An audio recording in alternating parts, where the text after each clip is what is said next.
Does he have it? Medeiros is going to get it. He's on the outside line though, going into the fastest corner on the circuit. Surely this can't work. Dominic Ligner has got a sensational run outside line now though for the heavy braking zone. Around the outside goes the Audi R8. Look how much Miller's caught back into play. Exactly, Miller's still start trouble. He's not on second and change. All of a sudden Miller's back in play. Can Barry do it? Big Barry's going to do it. Big Barry!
Good evening, ladies and gentlemen. Welcome back.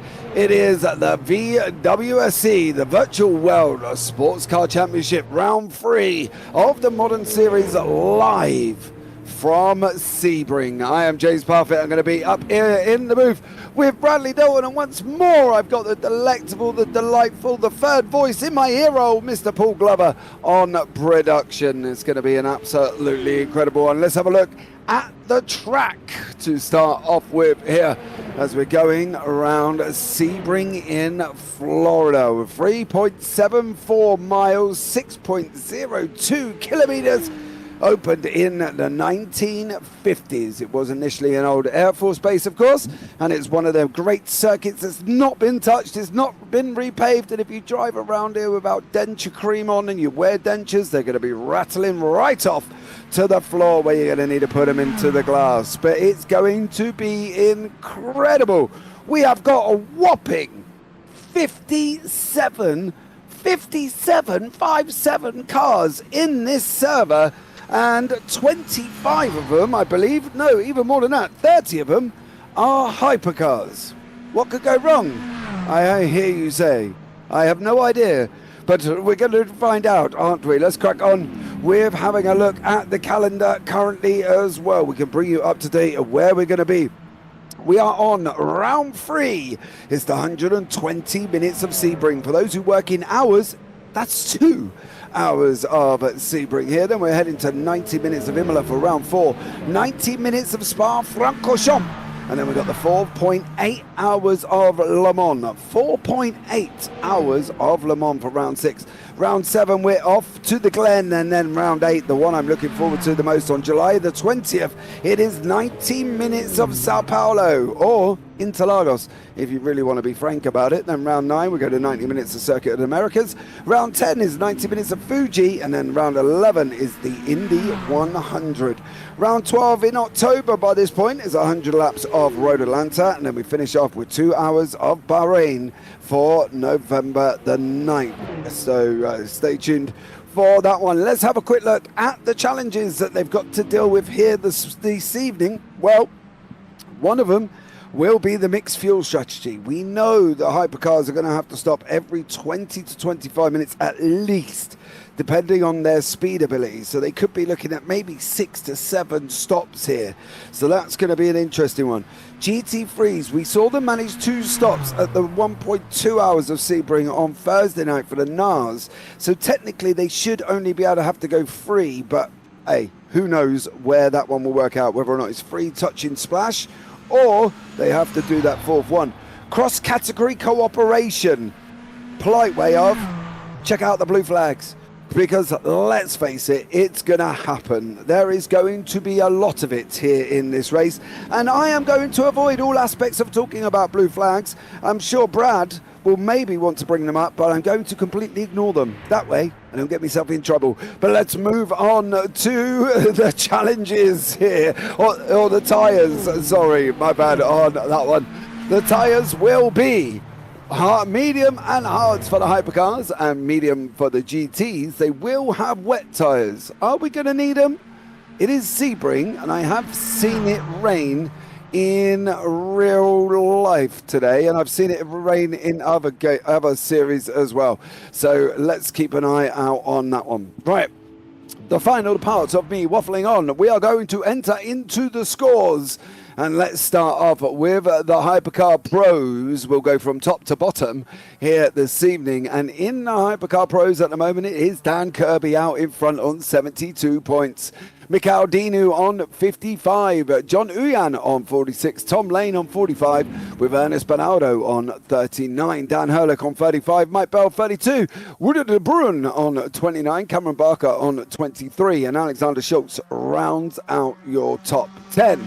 In the team, CMS Pro Isotta Francini on 118 points. That's Barker, Kirby, and Uyan, and then Manta Squid LM on 84. Aerolab Esports with Medino and Schmidt, they're in 3rd on 73. Moving through to the Hypercar AMS, it is the one, the only, the man, the myth, and Mr. George Angelides is topping the championship on 68, with Jerry Chen on 60, John Meyer on 48, with Philip Ducati on 45, Guillaume Benck on 41, Craig Pullen 32, Time Woodnall Graf, Benjamin Porteous Heath on 30, Luke Goodlife on 26, and Eric Monet on 22, rounding out the top 10.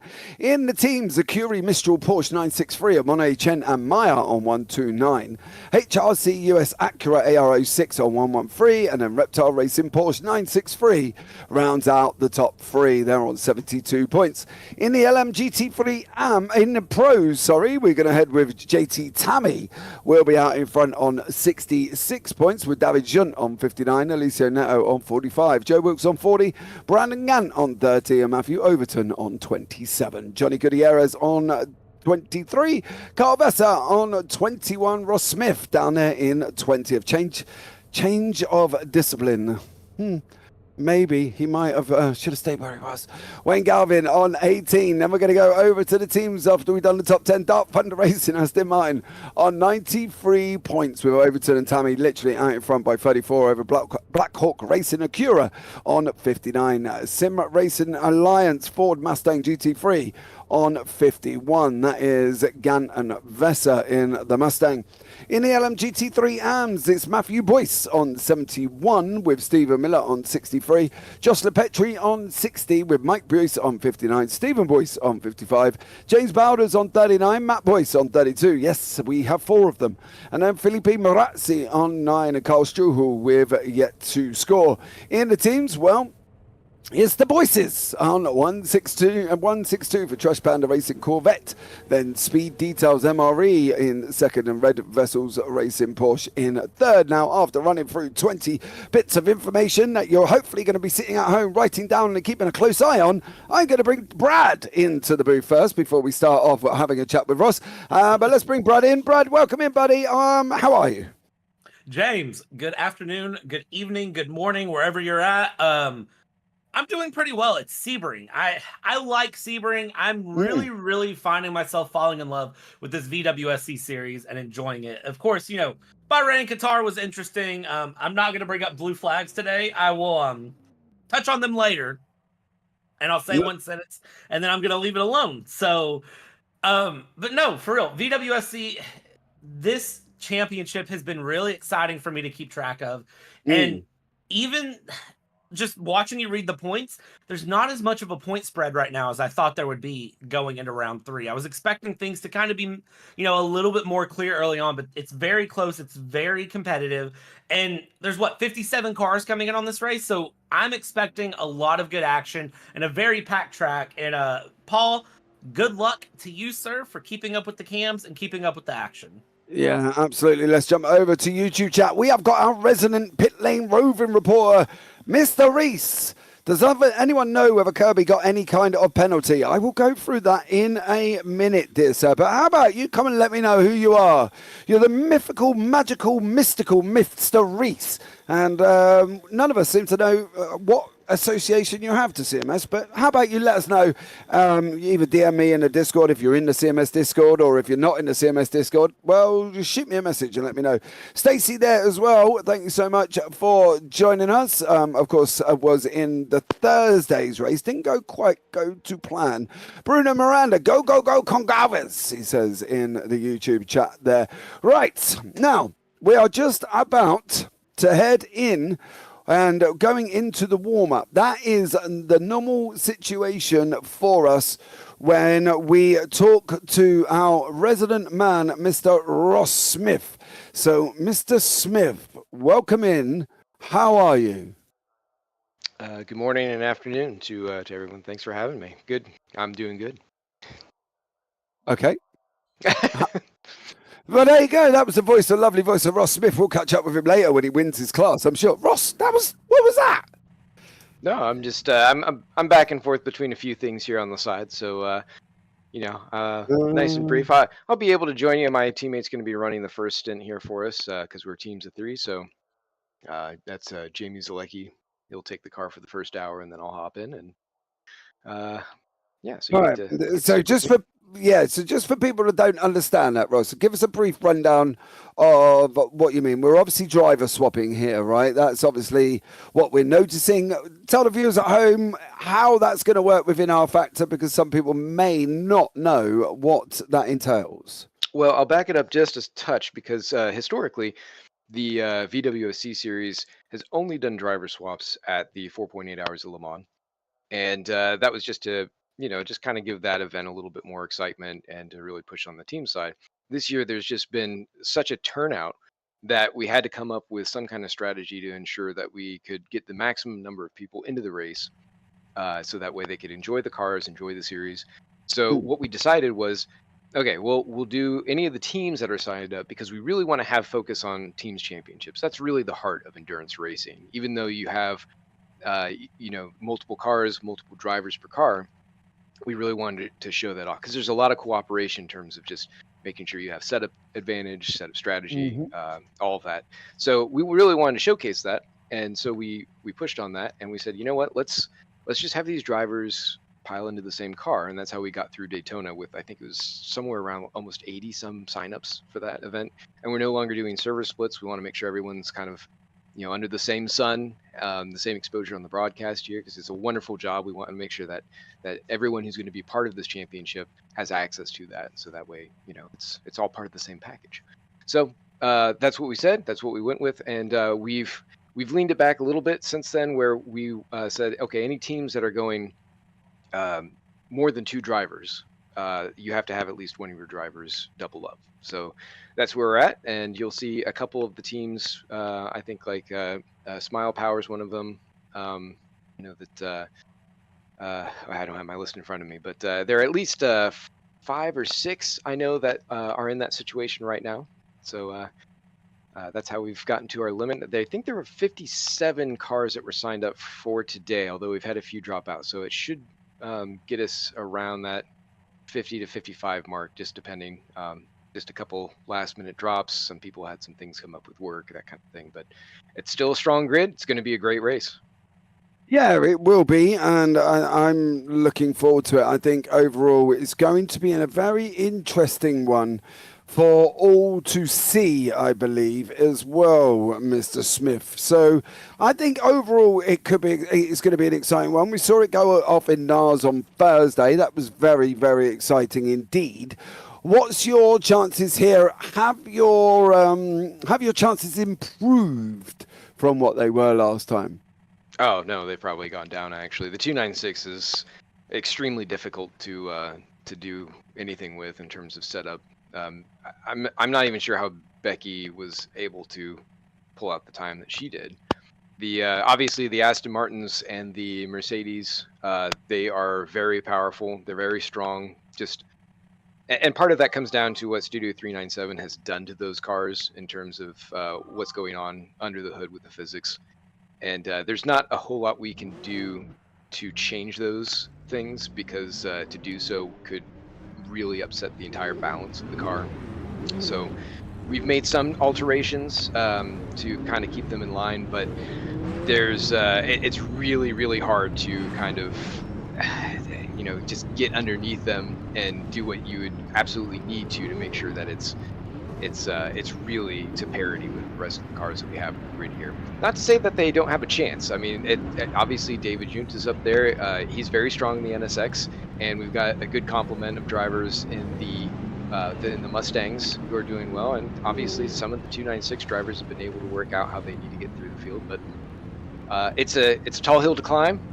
We just got to be consistent and be there at the end. As you mentioned, there's a lot of cross traffic between the hypercars and the GT3s, and man, they zoom around here. That top tier class, it's impressive how fast those closing distances are, and we've got a lot of really hard braking zones where the two will be neck and neck. So yeah, you're going to see quite a bit of action as drivers get a little bit desperate. Hopefully there's some restraint in the first half. And I think you're going to have probably similar to what we have seen in IMSA the last couple of years, where things start to get quite a bit spicy in the night. Wonderful.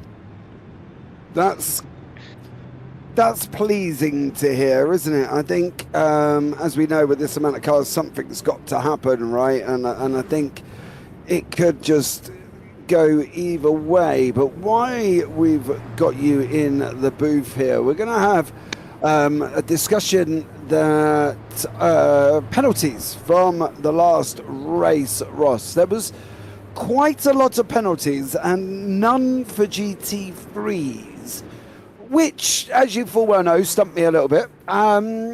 So give us the thought process of the penalty situation here within CMS. Obviously, we're aware we run as close to full life as we get, but some people who may have watched the last race and didn't quite understand why there's no penalty for GT3s, why don't you let them know?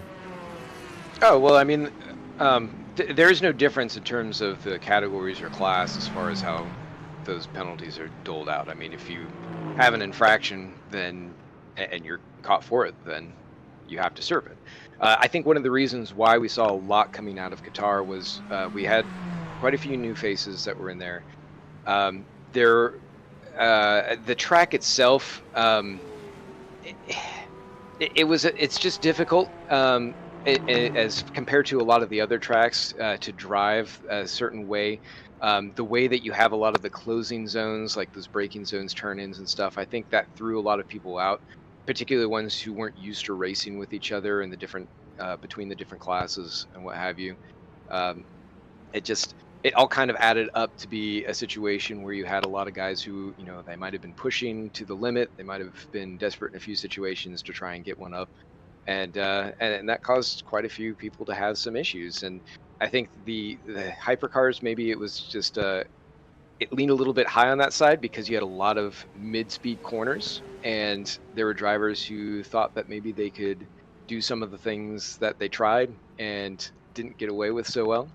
So that certainly became an issue. And then there were just some technical things that would happen, you know, like not holding brakes when rolling backwards, that kind of thing, where it's just kind of like, hey, you know, slap on the wrist, make sure you get your drive through, your stop and go, or no qualifying kind of thing, whatever it ended up being that came out. But yeah, I don't think we're going to see near the same number of incidents this time. You know, we had a few drivers who were talked to after the event just to make sure that they understood what the expectations were, make sure that they were kind of shown the rules again and really go into details. And I think it was a very productive set of sessions, you could say, that everybody went through to make sure that everyone knew exactly where they stood with one another. And it was okay. I mean, we're going to come into this one. It's still going to be tight. You're still going to have drivers that are going to do everything they can to win. But you're not going to have some of the same types of incidents that we were encountering at Qatar. Right, okay, well, that's good then. But we have obviously got to run through some of the penalties that we're giving out. So let's start off here. So no qualification to one Mr. Herlock, unfortunately, for this one. No qualification to Mr. Snowden either. Well, he was caught up quite a bit in some of the incidents last time out. Plus, he's got a stop and hold for multiple penalties, and a drive-through, and an NQ, and a stop-go. So for William Snowder, he's got all of them? No. So they're combined.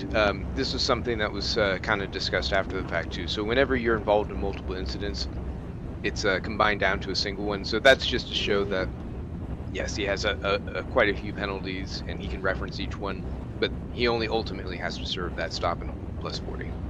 Right, well, there you go. Stop and hold for him. Stop and hold 20 for Mr. Schmidt for multiple penalties. So drive-through plus a drive-through equals the stop and hold.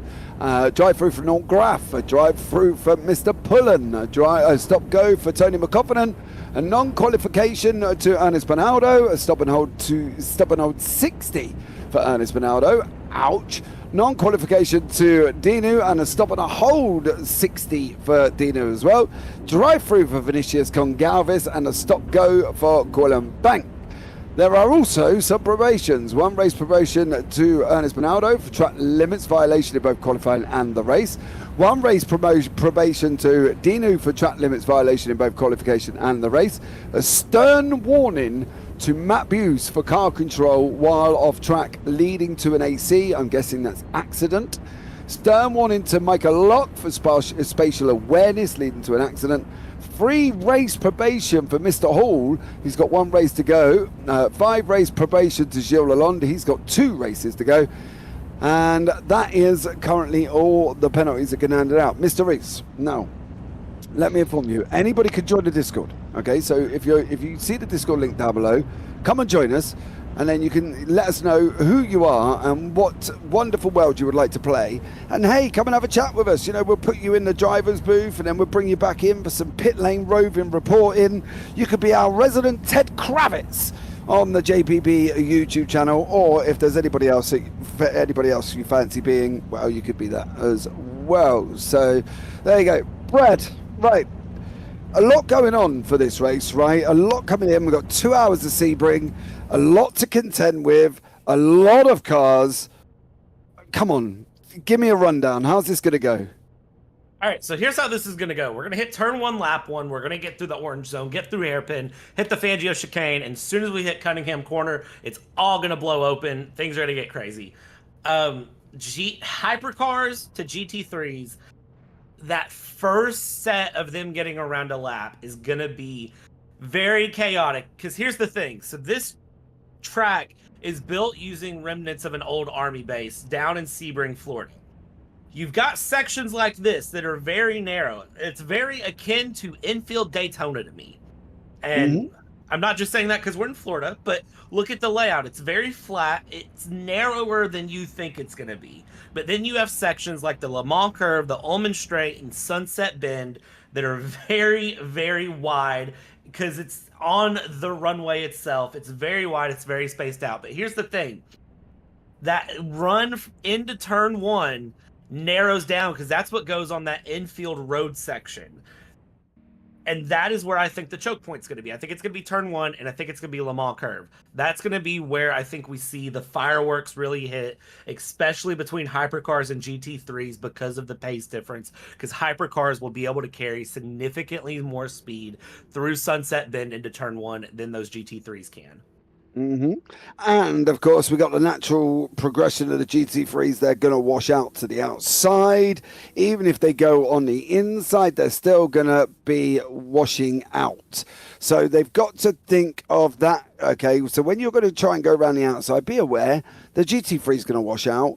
It hasn't got the grip. It's not got the dynamic grip. It's got a wing, but it hasn't got quite the aerodynamic of the F1, for instance. Look at the Mustang. It's huge. It's like a brick. It hasn't got the aerodynamics here, and that's one of the things they've got to be careful of.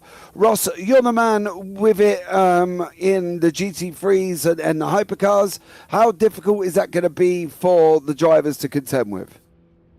You just mean in terms of the dynamics between the cars? Yeah. It's something that everybody here is beginning to come to grips with. Obviously, we've seen some teams already switch cars just because they haven't been able to come to grips with it. I believe it's the Smile Power. They went from the Lamborghini. They did not enjoy the fuel disadvantage, and so they have jumped ship to the Soda Fraschini. So, and you've seen that, I think a couple people have done that. Adrian Rice shifted off from the Mustang, actually going to the Lamborghini. We're in a small coalition with them. Although today I'm not in the Lamborghini, we're in the 296 with Stardust. But yeah, it's just something that everybody here is they're coming to grips with. They're trying to figure out all the different car characteristics, both for their own team and for those around them, to see where they have strengths and weaknesses. Quite a few drivers going into the Aston Martin. As well as the Mercedes, like I mentioned before, they do have some intrinsic qualities that make them desirable, particularly around a track like this, where, like Brad mentioned, it's extremely bumpy. I mean, coming down that front straight, you feel like you're on a ski-doo, just because of, even with the dampers set as supple as you can make them. It's just a jackhammer through here, and there's just no way of getting around that. Everyone has to contend with the same thing. And throughout the race, you're going to see a lot of the drivers kind of seeing how the attitudes of each other's cars are going, and try to take that into consideration as they're lining up passes, as they're making their own battles and coming up into traffic. It's all going to just kind of square off, and some people are going to find that maybe someone else's car doesn't behave quite like it used to, either because of damage or, fall off, any one of those things. Like these GT3 H1 tires, they don't last forever, and that's a key difference between the two categories, is how can you make those tires go the entire way.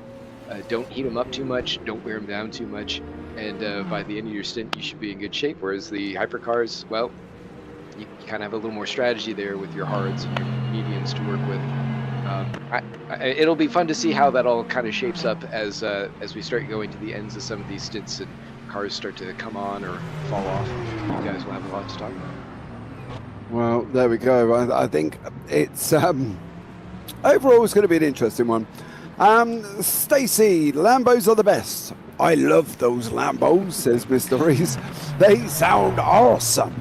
I'm not quite sure why I decided to be a carrot cruncher at that moment in time and sound like I drive a tractor, but you know, why not? Anyway, let's bring in the man who knows all about accents. Is Brad. He's got a very distinguished one. Brad, come on. How much of this is going to be facilitated overtakes? Come on, we've got to touch on it. How much of it is going to be facilitated overtakes here? A little bit of this is going to be facilitated. Now, I am going to go ahead and just make everyone, specifically George, very happy, and I'm going to read a sentence verbatim. Drivers do not have to get out of the way, but may not compete with or obstruct lapping car. Lapping car has the responsibility for making a clean pass. Both have responsibility for good racing behavior. Now, with that being said... Okay. Yeah. That is the rule. That is what we're going to go off of. Do you know what? I literally thought you were going to tell me a story then. I was expecting this. Yeah, Ross was expecting. We were literally going to expect more. Let's bring you up the grid here for the beginning of this race as well. And the grid will be Cameron Barker will be on pole with Dan Kirby in second. Magnus Dahlgren in third with the fabulous Timon Suvik in fourth place. Moving on is Ben Kesby, Wouter de Bruyne, Elko Busenik and Tom Lane are your top 8. Look at the cars, they're almost around the corner. And in ninth, it's Mike Bell and Scar Pope, and then Brian Hall and Michael Locke in that 12th place. Moving on from there, we're going through the order. It is Vinicius Concalves and Norm Graf, 13th and 14th. Oliver Newman and Alexander Schultz down in 15th and 16th. Into 17th, it's Craig Pullen with Eric Monet with the fabulous leading hypercar am George Angelides and Luke Goodlife. I'm not sucking up much at all with George there. 21st is Yaroslav Zacic with John Meyer and Benjamin Porteous Heath, and Tom Mountjoy is in 24th. Peter Stefani in 25th with Sen Stoffmel in 26th, Alicio Neto in 27th, and David Junt rounds out the top 28. JT Tammy in 29th with Becky Ely in 30th. Then you got Matthew Overton and Eugene Mazur rounds out the top 32. Vasilis, oh my Jesus, Kataranakis in 33. Johnny Gutierrez in 34. And then Carl Vesser in 35th. Max Sogg from Lap in 37th. Barry DiMarzio in 38th. Adrian Rice in 39th. And Brandon Gunn down in 40th. Matt Buse on 41st with Robert Strachan in 42nd. Peter Meyer in 43rd. Stuart Barge is in 44th place. Going on from that one, I've got Stephen Miller in 45th. Wayne Galvin is shown on your screen in 45th, with Gilles Lalonde in 46th, with Josh Lepetri in 47th, and then Mike Bruce in 48th. Rounded up from that one here, we have got James Bowders in 49th, Ernest Bernardo 50th, Dan Hurlock 51st, and William Snowden in 52nd. Mikael Dinu, Joe Wilkes, and Jelly Heinen in 55th. Final car on the grid. So there we go. If we ever wanted a full grid here for CMS, I suppose we've kind of got it. I mean, it's 55 cars. You gotta be excited. I'm excited. I am personally excited. I'm a little scared for the drivers on how this is going to end up, but I do genuinely think this is going to be a very clean and very, very good race. Well, I hope it's clean, let's say it like that, but I do think this is going to be a very good race.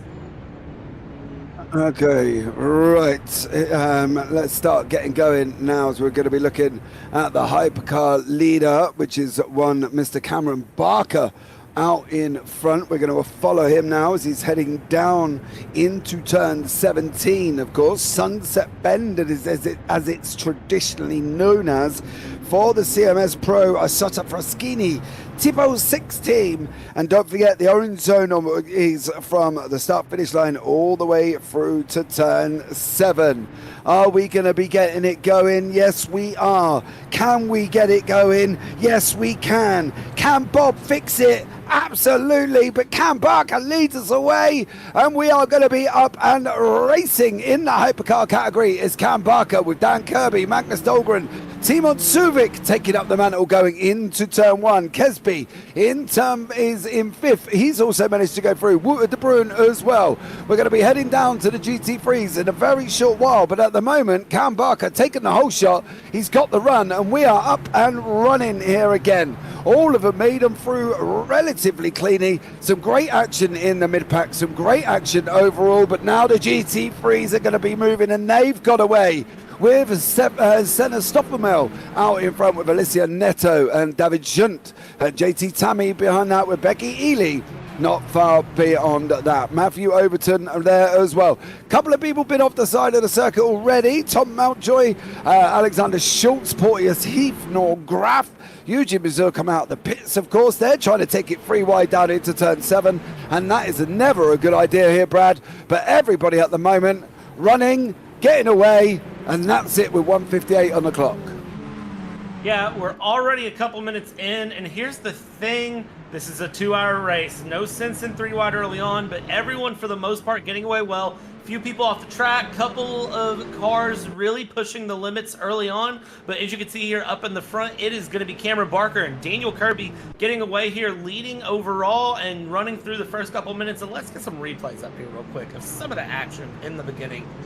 Here is this first off. It's been quite a busy start. That's not, I believe, a Graf. Norm Graf going off at turn 1, but then again, that's completely understandable in slow tyres. Then we're going to go down to Benjamin Porteous Heath as he's coming in through the S's and up through turn 3 and 4. Spins, back end gets loose and goes over the grass. Tom Mountjoy is another one. He loses it a little bit further up, I believe. Lets the car run a little bit wide over the curb, and he's stuck to it like glue.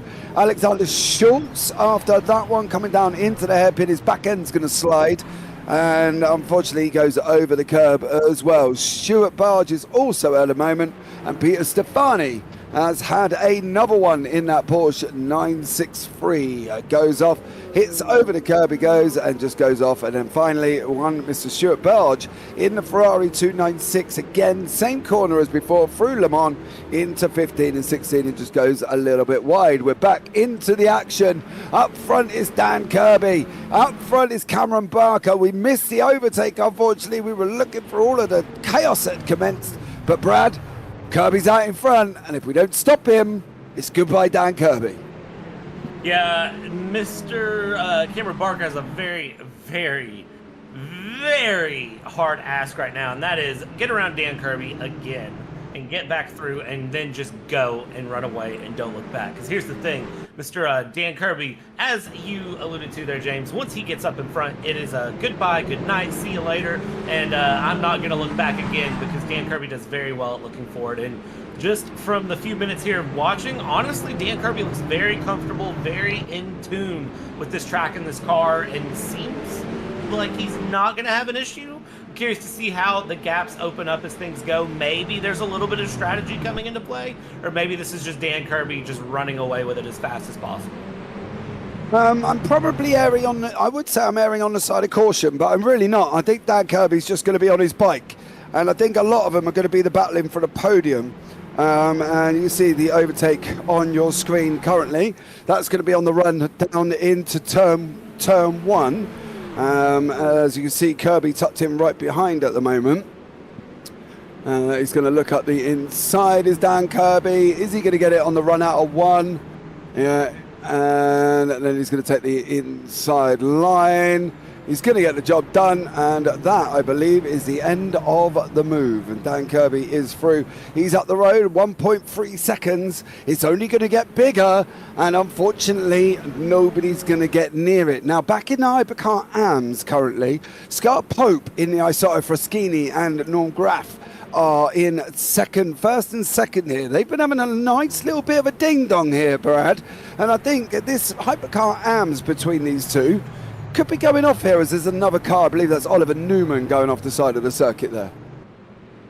Yeah, that was Oliver Newman going off, and yeah, Hypercar AMS is producing a lot of action early on too. I like that all of the classes are having some good fights through. So Scarpope, Norman Graff, and Eric Monet are all battling as well for Hypercar AMS. You've got Daniel Kirby and Cameron Barker up there for the pros, and then even back in the GT3s, Neto and Stoffmeal are not that far away from each other here, and you can just continue to watch these battles mix up all the way top to bottom of this grid, and I like it.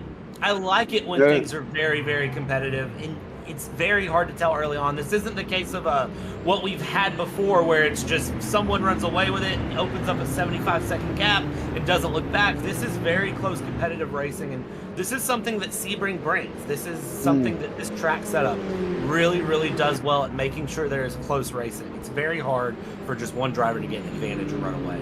Yeah, in the large screen on your left, that is Neto in the GT3 with Stoffmeal tucked up behind him.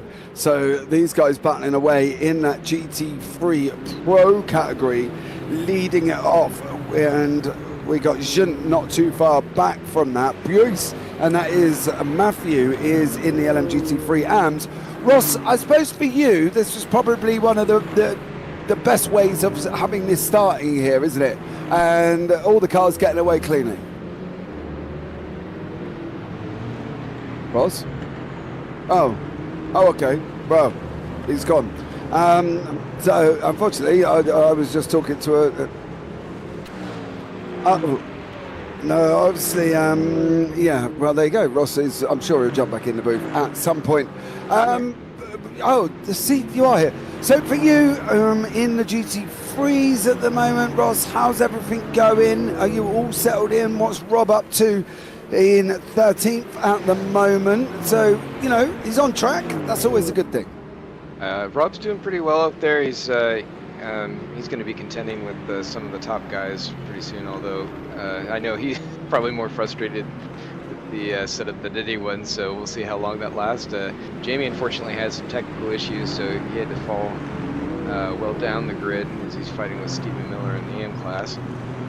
But yeah, unfortunately it's not the best start that we could have here, but it's still a couple hours, and we're just going to see what happens with these hypercars that are all serving their penalties as they come through, and what kind of chaos that's going to cause.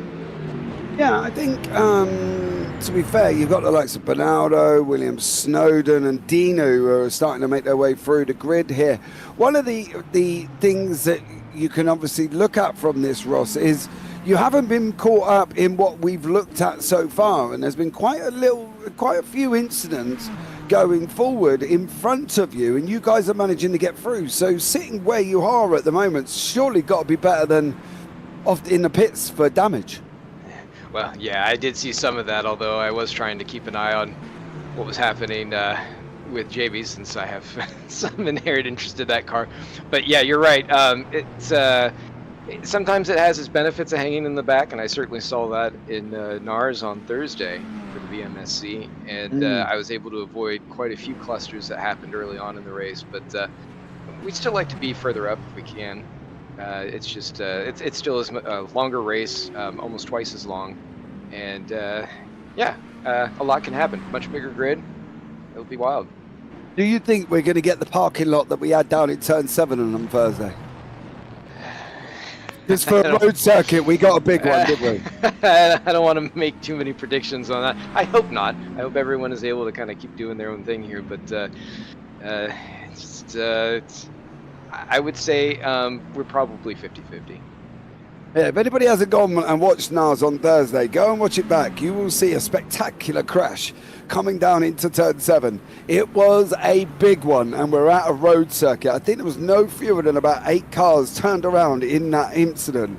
So definitely go and check it out. And that was all by somebody touching the grass coming across the racetrack, unfortunately. And then it was just Skittles. It was GT3s and hypercars, bits of carbon going everywhere. It was very eventful there as well. Down in currently with Timon Suvik is another interesting battle with Magnus Dahlgren and Kesby. They're literally about 1 second behind, and then Elko Businic is only half a second, give or take, up the road. So we'll try and see if we can bring that battle happening at the moment on your screen, because that's very getting a very spicy 4-car battle here, Brad.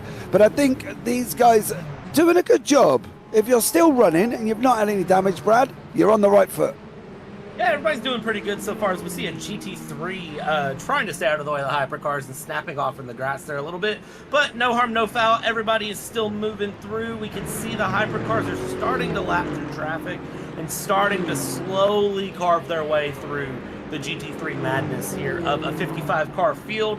And you can see JT Tammy on your screen here, who is just nice and relaxed here in this P3 as he makes his way through the bend, down through the Le Mans curve, and now it's down the Ullman straight here. And Russ alluded to this earlier, just how bumpy this track is, and especially if you watch these hypercars go down the Ullman straight, they just bump and bump and bump and bump.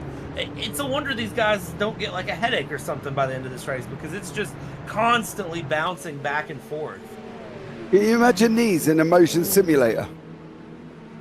Motion simulator at Sebring, dentist appointment booked for the following day, because let's face it, you're going to need it there, and it's going to be very, very dramatic. Magnus Dahlgren is locked in a fight here with Cameron Barco and Timon Suvik. Not very far apart either, as they're going over the line and down into turn 1.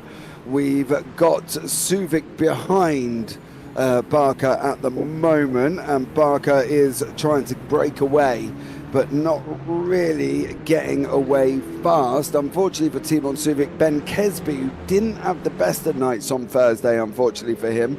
We're looking at making a redemption for it tonight. And Stacey said, yeah, my teammate made it through in one piece on that big one. It was very spectacular. Unfortunately, we couldn't quite get an aerial shot of everything that was going on, but we caught as much as we did on Thursday. So yeah, great little battles developing in throughout this race so far. Brian Hall is another one. He's just swapped places with Elko Businic. Action, action, action, Brad, and more action coming, and some would say we've got too much going on here.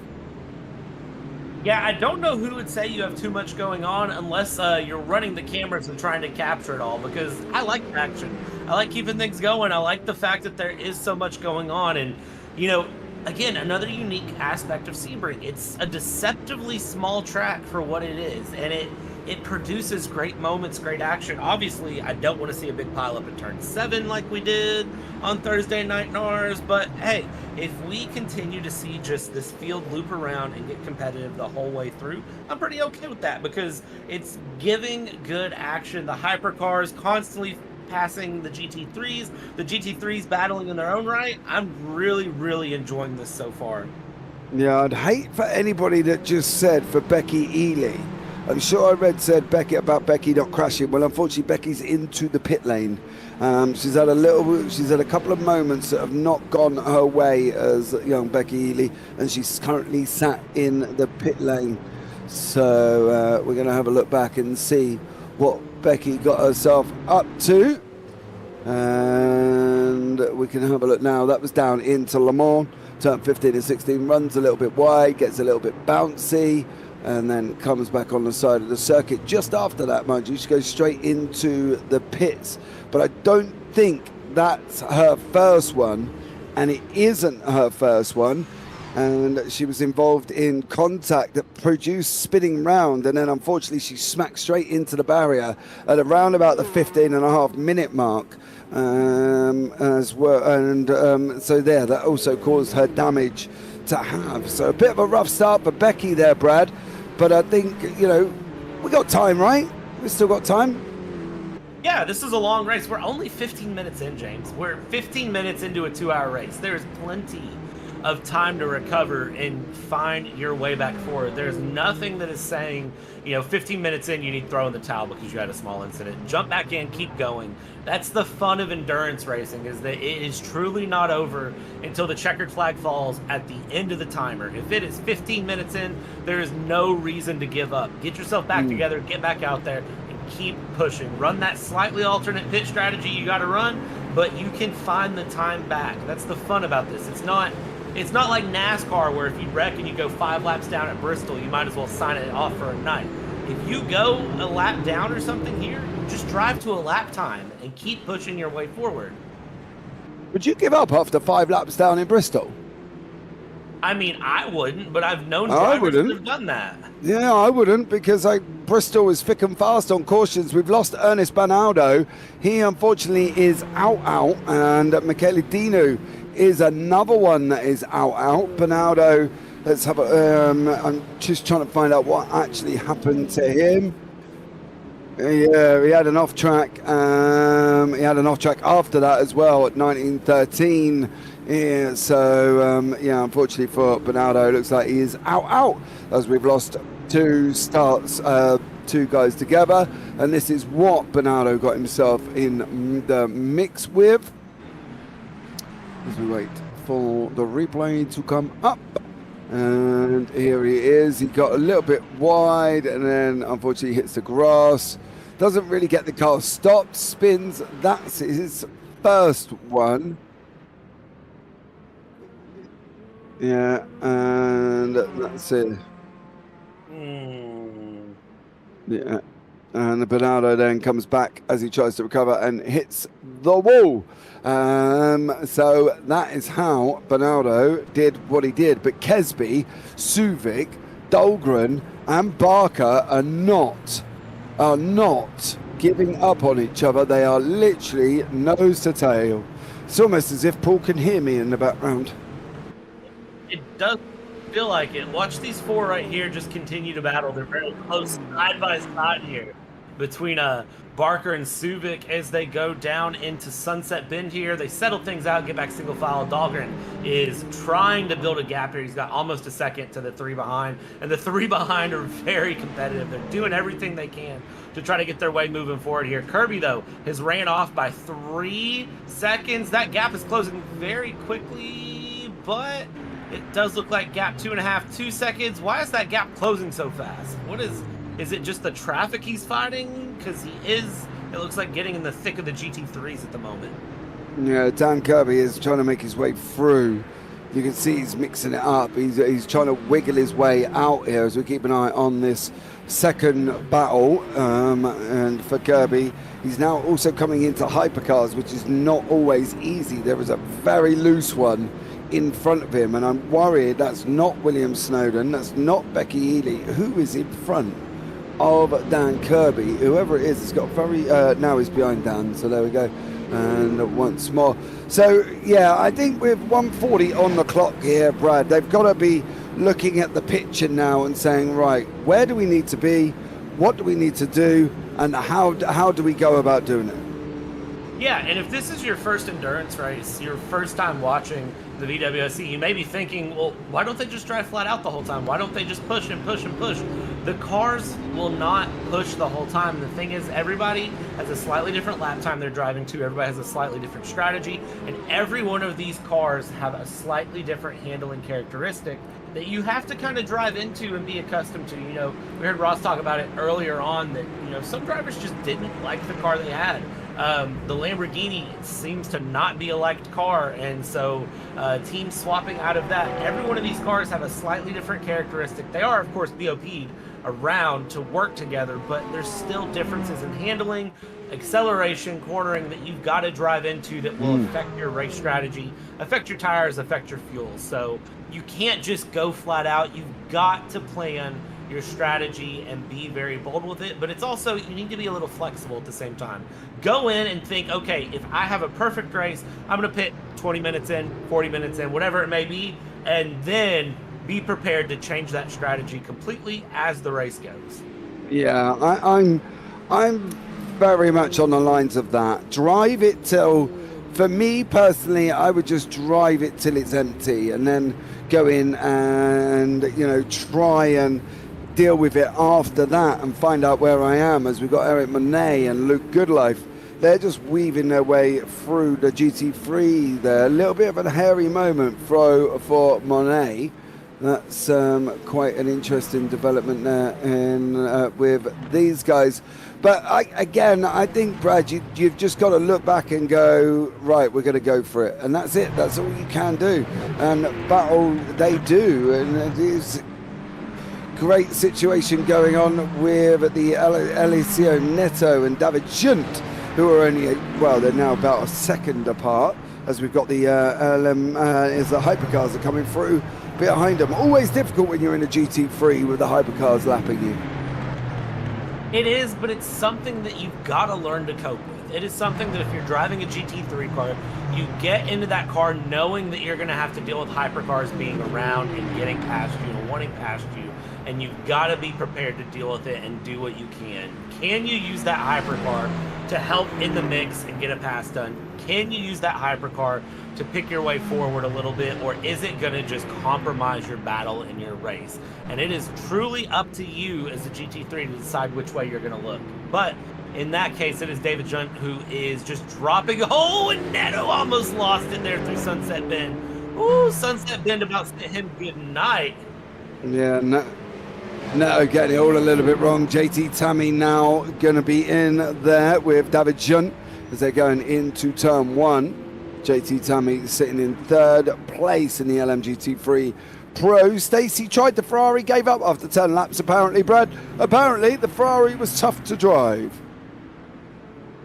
The Ferrari is a challenge. And it's not just because it's a Ferrari, but it truly is just because it's a Ferrari. The Ferrari is a very unique car, regardless of if you're looking at the GT3 or the Hypercar. The GT3 Ferrari is very, very non-compliant. It is quick, it will oversteer very, very fast, and it is very non-compliant to what you want it to do. You can't just point the car and say, go this way and do it. You've got to coax it and you've got to make it do what you want. The Hypercar, on the other hand, you know, is very good in straight line speed, but again, it's very non-compliant and it's very, very slow in mid-corners. So depending on which one it was, will truly make the difference. And honestly, again, pros and cons of every car. Every driver has a preference on how they drive. So whatever car works for the driver is what they need to be driving. So if I turned around and said to you, Brad, pick any cars off this circuit, out of this grid, what would you be in? I'm getting in the Cadillac. Really? I really, really enjoy the Cadillac, honestly. I think it's a very well-rounded car. It's very well-balanced, and it's something that if you're getting into hypercars, you can get in and go and be comfortable. Now, if you're asking me about GT3s, for me, it is the 720S, the McLaren, because again, it's the most balanced. It is just overall a car that you can get in and be comfortable in, not have to do too many crazy things with the setup or learn any sort of special techniques. You can get in and just be comfortable. You're not going to be the fastest, you're not going to be the slowest. You can make it faster, but if you're just looking to be very comfortable and get your foot in the door here in mixed class racing in the VWSC, I think those two cars are very good cars to pick. Okay.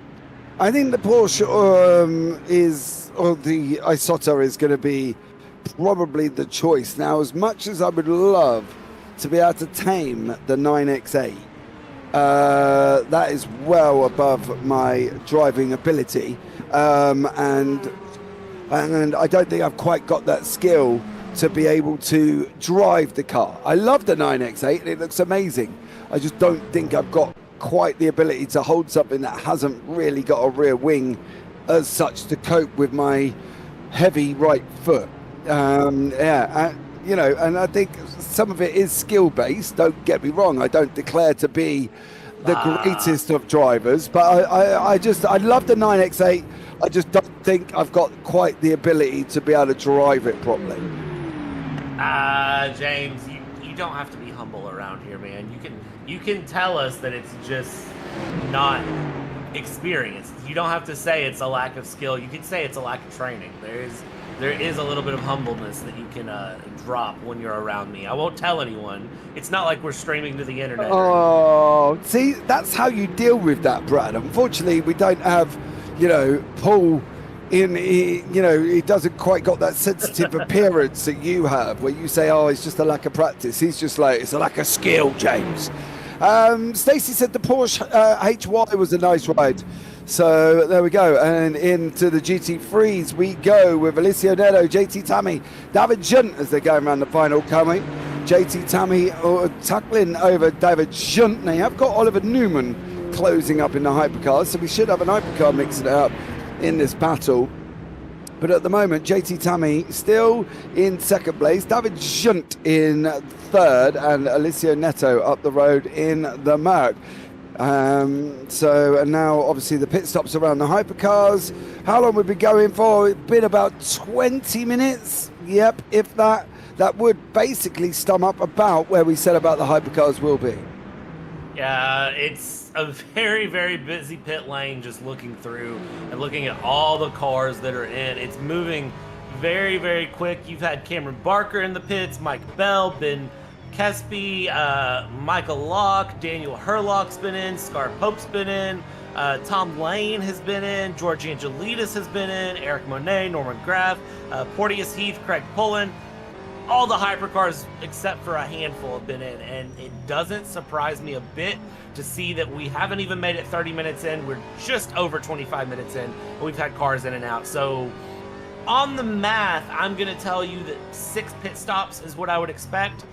But does any team miscalculate this and end up having to do a splash and dash? That is where I'm really curious to see what teams get that pit strategy right. And we're riding on board here with JT Tammy, who is still trying to chase down Neto for the top of the GT3, as you have these hypercars that have now pit, trying to carve their way through and make their way through while you're trying to battle for the lead. Oh, dive up the inside, a bit of a smack there. Oh, that was a breakthrough from JT Tammy with a hypercar on the outside.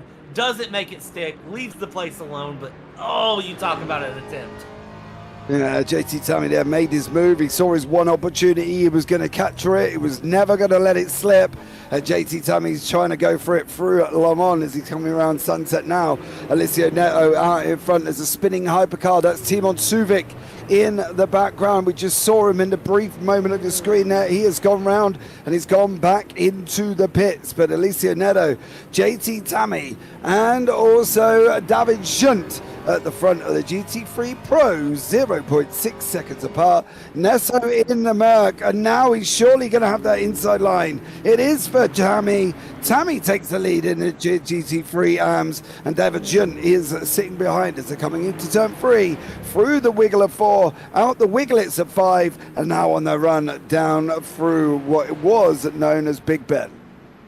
Yeah, JT Tammy with a beautiful overtake there on Neto, and now David Junt just needs to capitalize and keep the momentum going in this Acura. Look at him diving here just right on the back of that Mercedes, continuing to push as much as he can and just trying to keep the pressure on Alessio Neto, keep him moving, and just keep him looking. Keep him looking in his rear mirror and keep him guessing and just try to get him a little out of shape here. He doesn't want to, hit him. He doesn't want to do anything crazy. If he just applies enough pressure, he knows that Neto will get a little loose. There's a snap around going into the corner, and man, Neto does not look happy with the handling of that Mercedes right now. The problem is with that Merc is its back end. If Neto is trying to overdrive the Merc and get on the throttle early, he is going to struggle in that machine. He needs to feather it. He needs to treat it like a fine lady. Take it out on a date. Give it a bit of a cuddle. Treat it nice. Buy it flowers. Give it a good old glass of wine and a nice little bit of salmon, and the Mercedes will behave itself. If it doesn't behave itself, then you're treating it rough. You're trying to give it that momentum that it doesn't want in that Merc. It needs to be gently applied. It needs to be loved. It wants a cuddle, and it certainly wants one cuddled up watching Netflix and chill. It doesn't want it any other points of the day apart from that in the Merc, and that is the only way I can explain that Mercedes. It needs a hug. It doesn't need to be treated rough. Yeah, it's a Mercedes. It's meant for elegance and class. It's meant to be very, very light on its feet and very technical to handle. And if you start getting out of shape as the driver behind the wheel and you start pushing too much, as you said, James, you start demanding the car do things it doesn't want to do, it just kicks back. It's like a kid when you tell a kid to eat their vegetables and they say, no, I don't want to eat the peas and carrots. And then you say, no, you're going to eat the peas and carrots. And then the peas and carrots get thrown and it becomes a whole mess. I'm not saying I did that as a child. However, if my dad is watching, please don't comment and confirm that story. So that is very much how it is. JTTM's out of the picture now, but for Neto and Junk, it is still a very, very close battle. I'll tell you what, Boyce down in the GT3 abs, he's in the pits very early here on 30 minutes. I'm surprised that he's in this early, but then again, Miller's in behind him, so maybe the GT3's getting a little bit hot in the tyres, and that's why we're seeing Neto doing what Neto is doing. Mr. Smith is back in the booth. Let's catch up with him. Ross, GT3's in the pits. Are we starting to lose tyres in the GT3? Oh yeah, all the H1s are basically getting worn down. You can see it with Alicio. I know he was pushing really hard from the outset. He's definitely strong as hot lapping, and you're starting to see the other side of it. JT, on the other hand, I mean, he's very metered, he's very smooth and controlled, and that's why he's up there in first place right now. As we got a battle here with Brian Hall, and I believe that's Alicio Busanic behind as they've just gone past Becky Ely in that Ferrari in front. Becky's had a little bit of a rough one, been into the pit. Stuart Barge has taken a little bit of an excursion. We've had DeMarzo in, Miller's in, Barge is out, Myers out, DeMarzo's back out, Miller's back out, and Miller is out. But DeMarzo, unfortunately, has done a Barry DeMarzo incident in that Corvette C8 coming down into turn 7. He ran wide and ended up going over the exit grass with DeMarzo, unfortunately, for him. So Barry DeMarzo struggling a little bit. Hopefully he'll have a good race, Mr. DeMarzo, because every time, unfortunately, we see him, he seems to have a bit of a rough one here, Mr. Smith. And hopefully for Barry, he's got that C8 hooked up. Yeah, for sure. The C8 should do pretty well here overall. It's a very balanced car. It's not the best in a straight line, and apparently it's not too good over the grass. But yeah, and you're going to see some of these guys, they're going to have more stops as my teammates going in, and they're going to start copping penalties for speeding, as I think a couple have already, Boos and, sorry, Bice and somebody else. Is it Bice, is it? Bice, yes. Oh, okay. And like, yeah, Bice unfortunately then having copied a penalty for speeding in the pit lane. That's put Mike in front of him with Barry in there as well. Matt's in there, so it's all going off further down in the GT3s. DNF so far, Alexander Schultz, Joe Wilkes, Senna Stuffmel, Ernest Bernardo and Mikhail Dino. Senna was in the YouTube chat earlier on. He said he's had connections issues, unfortunately. He teleported back about 2 seconds every lap and his sound was delayed. But he did also say maybe the PC couldn't handle the field size, which is no surprise. I think, you know, there's a lot of PCs that are probably struggling handling in this one. Becky Ely's back in the pits. Kirby's still out in front in the hypercars by 2.6 seconds here, Brad. Great run from all of these cars, really, to keep it on track with 56 cars I think we started with. We're now down to the measly figure of 51. I think overall they've not done a bad job, and Becky Ely being the last of the runners, who's sitting in 51st place at the moment. Yeah, 51 cars still in is not a number to be ashamed of. It is indeed still a good field here as we see Stephen Bice coming out there, the Trash Panda Racing C8. I really do love the C8 in real life, and I love it just as much here in Sim as we see all of these guys still going through. And the GT3s are really confusing me. I'm not going to lie.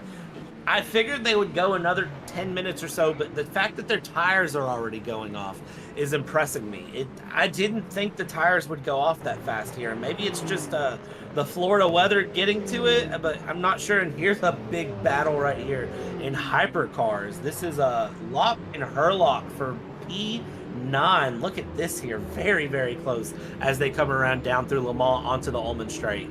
Yeah, Michael Lock in ninth in the Ferrari. Dan Herlock in the Isotta Fraschini Tipo 6. He's looking at going up the inside now. They're running 2x2. They've used the GT3 and Herlock's blocked him in behind the GT3. That does look like Mr. Strachan may have just been a bit of a roadblock for the Hypercars there, unless that was Jaime Selecki. It wasn't Jaime Selecki, so it must have been Rob Strachan who just got used by the Hypercar, unfortunately for Rob.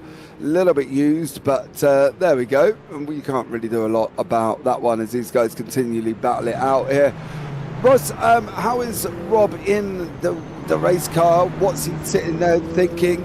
And Stephen Miller looks like he's just had contact, and that could possibly be Rob Strachan gone round, and it was Rob that went round. And here, unfortunately, I think that may have been actually Jaime Selecki. Strachan has gone on and just put it into a wall, though. So Rob Strachan was doing all right there, Ross, right up until that moment. Yeah, I missed it. I actually just jobbed out before that happened. But I know that we, Jamie and I had an issue. Jamie came into pit, and Vesa actually was parked dead center in the pit stall, so that cost us probably about 10 seconds and 6 or 7 positions. So it's going to heat up, and we're going to try and get them back, especially since a few of them are in the AM class. But I think you're going to see quite a bit of that up and down the grid as these drivers go through. Yeah, JT Tammy's been in and out. William Snowden has DNF'd. Porteous Heath has had a moment in, believe it may have been turn 7, and Benjamin Porteous Heath there having a little bit of a bad evening. Will Snowden again. He seems, Ross, to have a rough week last week in round 2, but he's also had a rough one here. Is that the lack of practice in the 9X8? I think he's still having some coming to Jesus moments with the car as he really gets to see it going through a lot of its paces as it starts to have more wear and everything. I mean, it's an all-wheel drive car, so it requires a very particular approach and style in order to make it not only handle the way you want, but also to make sure you get the longevity that you need throughout a race. We saw CMS Pro handle it masterfully. I mean, they basically were chucking it like a rally car most of the time, but it does require some extreme setups because there is no rear wing. It's generating all of its downforce from the under tray, from the ground effects. So you have it's a very advanced car to be approached with, and I know he can be fast. I'm just not sure where he's at in terms of his proficiency with setups. So maybe this is some of that, and it's certainly Sebring's a hard track anyway. So see it at the next one, maybe. Yeah, maybe on that on the 9X8. I can't confirm. It's a very difficult car to drive. We got the battle for 4th. This is Mike Bell and Ben Kesby here. Bell in the Isotta, Kesby in the Ferrari. There's contact. Oh, that's JT Tammy in there. How he managed to avoid them. JT Tammy in the GT3 managed to avoid Kesby, managed to avoid the Isotta of Mike, and that could have been a lot worse, Brad. That could have been so much worse. How they caught that, I do not know how they caught it there. As we see, I thought we were going to see a replay here. And there we go. There's a tap. Yeah, that's the replay through. That was a tap. I don't know if that's a case of going for a gap that doesn't exist, or if it's just... Yeah, he just talked pushed about out. it at the top of the broadcast. The GT3s kind of slide up there going through Sunset Bend and tend to run that a little bit wide to try to carry speed. I'll let someone else give their opinion on that because I don't have a clear-cut answer for you. No, I think Bell come off the corner and he was slow because he wasn't sure what the GT3s were going to do. I'm not necessarily saying that Kesby had the right to go for a gap, but as you say, that you go for the gap and you're going to have a problem, and that is the issue. Concalves has been off. DNS for Busenik. Elko Busenik has just DNF'd here, so the field is starting to drop like flies. We've got Busenik out. We've got Snowden out, Schultz is out, Wilkes is out, Sen's out, Stoffmel, Ernest Bonaldo and Mikael Dinu is also out. And we've got a replay of your screen, just we just completely missed his breaking point there, Brad. And unfortunately went off the side there. Yeah, and good on him to get it back going and get back through. And because, we talk about this as a 2-hour race, and the one thing that you've got to think about with a 2-hour race, and I'll talk about this every single time we watch VWSC up until the end of the season, it's the mental aspect as well. You've got to remember it's a 2-hour race, and it's 2 hours of these drivers pushing near to the limits of both themselves and the car to the end. And, every once in a while, that you have that mind lapse, and that's part of the thing in the sim world. You've got the kids yelling, you've got the cats meowing, you've got the dog barking, and it catches your attention for just a moment at the wrong time, and you can have just a little slip up like that where you miss your braking zone. This is a battle right here. Yeah, Kesby and Hall still going at it through turn 7, having a little bit of a ding-dong coming out the other side, and Kesby's trying to catch Hall. They've just put a lap. I believe that's not Stefani. Who was it that they've just put a lap on? They put a lap on one of the other hypercars. I didn't quite catch the... Yeah, Benjamin Porteous-Heath. He's been off the track a couple of times, and unfortunately has had a bit of a rough one there. William Galvin is the latest DNF, but that's because he went off the side of the circuit in the Mustang. I do love the look of the Mustang, I've got to be honest, but unfortunately for Galvin, he hit the grass. And if we can get a replay of Galvin's incident, you will see that he literally just thumped the tyre barrier on the way down to turn 7 and lost a whole complete wheel. So, not a good idea for Galvin, but here's the replay on your screen. You can watch him here. It is going to hurt, as he's just going to go and thunder into the wall and then straight into the tyres. It looks like he had some form of disconnect there, I think, Ross, on that one. Yeah, that's exactly what it looked like. I mean, sometimes you might have a lockup and it'll pull to one side, but that just, I think he just lost connection. Or he just didn't want to race anymore, but that's pretty telling. I think that's the thing sometimes. If you're having a bit of a bad one, as Kesby's, man, he's got to be boiling with frustration in that Ferrari 499 currently, because he cannot get past a Hall, and that's the situation, isn't it? We talk about here, Ross, where we say if you stop going for the gap, you're no longer a racing driver. It's all right catching the car in front, but getting the car, and now Hall's just made a mistake. Coming out of 7, he's got a big old slide on. It's now up to Kesby. They're going through, wiggling through 7 into 9. Kesby's going to look at the inside, didn't make the move. Stuck his nose out there, Brad. Just let him know that it was here, and unfortunately couldn't quite get it through, going through turn 10, 11. Is he going to go try through turn 12 and 13? Nope, off they go through tower, and he's not going to make it. Yeah, but look how much Bell is sliding that hypercar. There is no reason for Ben Kesby to still be stuck there. It's genuinely one of those, like, you gotta be frustrated. Here we go, GT3 traffic coming in the mix now. What can Bell do to try to save his hide for that? And he's using the GT3s as a little bit of a pick. Kesby is able to kind of just negate it, though. He gets through. Ben Kesby, you've got a lot of pace. You've got to make a move soon, though. You've got to pick something through. And I tell you what, Kesby is probably the most frustrated driver on track right now, just being stuck behind Bell. And as we come out of Sunset Curve here, or Sunset Bend, down the main straight, again, he's getting so close, but he can't make it happen. But we'll see what happens. Again, more GT3 traffic coming up here on the inside. Turn 1, he's going to pick through. Maybe this is his chance to make it happen. Yeah, there's the washout from the GT3s we spoke about. Kesby's now dived the inside of Hall. There's I don't get why he has done it, but there was a slight little bit of contact there. I'm not sure why Hall thought he was able to turn in.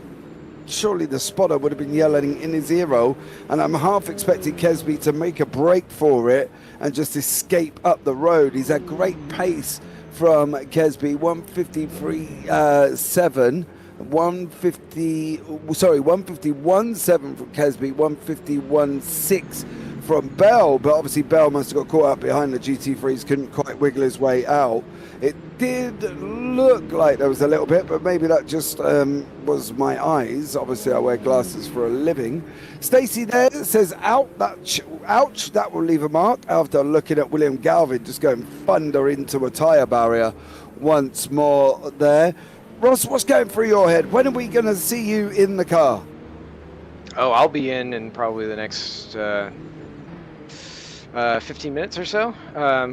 So the next round of pit stops, I actually will probably hop out of here in a second and get ready for that stint. But yeah, watching Mike Bell there in that battle, you can see that both of those cars are all-wheel drive, and you could see him sliding out quite a bit, and that's what he's doing to try and push it, because I imagine that he's running into this a point with the Isotta that it's starting to get more of a push, and so he's really got to make it so it kicks the back end out. It's exactly the same technique that Kirby and Uyan were using in the 9X8 in order to get that thing to move, just get that turn in through the corners.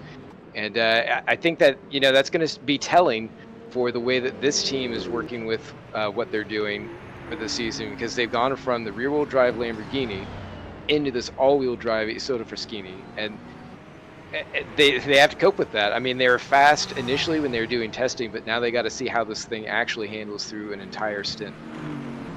Yeah, it's always the challenges, isn't it? When you change car, it's getting used to it. You'll know about that better than anyone, going down a class, Ross, into a GT3. We spoke to you about it previously, just fancied a bit of a change, which is a fair one. Go for it. Why not? Let's see how you get on. But you go get yourself ready, young man. Get yourself sucked up. Get your drink and go to the toilet and give yourself some, you are amazing. I am speed, Lightning McQueen moments, I'm sure there, Ross, and we'll probably catch up with you a bit later. Well, I mean, it's certainly not in the winner's circle, but we'll catch up with you again. Yeah, thanks for everything that JPB is doing. You guys are great. Brad, Paul, James, wonderful crew. We're happy to have you, and I look forward to watching this one back again. Yeah, thank you so much there. And it was almost one of them reminders where the chairman comes out and votes for, and says the manager's job is safe. There from Mr. Smith, and next 24 hours later he gets the old tin tack. So yeah, I wonder, that's it. Thank you very much for coming for JPB, but we won't see you on the next round. No, I'll catch up with you guys later. Take it easy. Oh dearie me. Yeah, Magnus Dahlgren fighting with Barker for P2 in the hypercars. They start getting back together again. That could have something to do with the fact that Dahlgren did a 2-second lap quicker than Barker last time out. Dahlgren on a 150 and Barker on a 152. We've also got Kesby on a 150, pulling away from Mike Bell, which is what we thought was going to happen there, Brad. And we did the GT.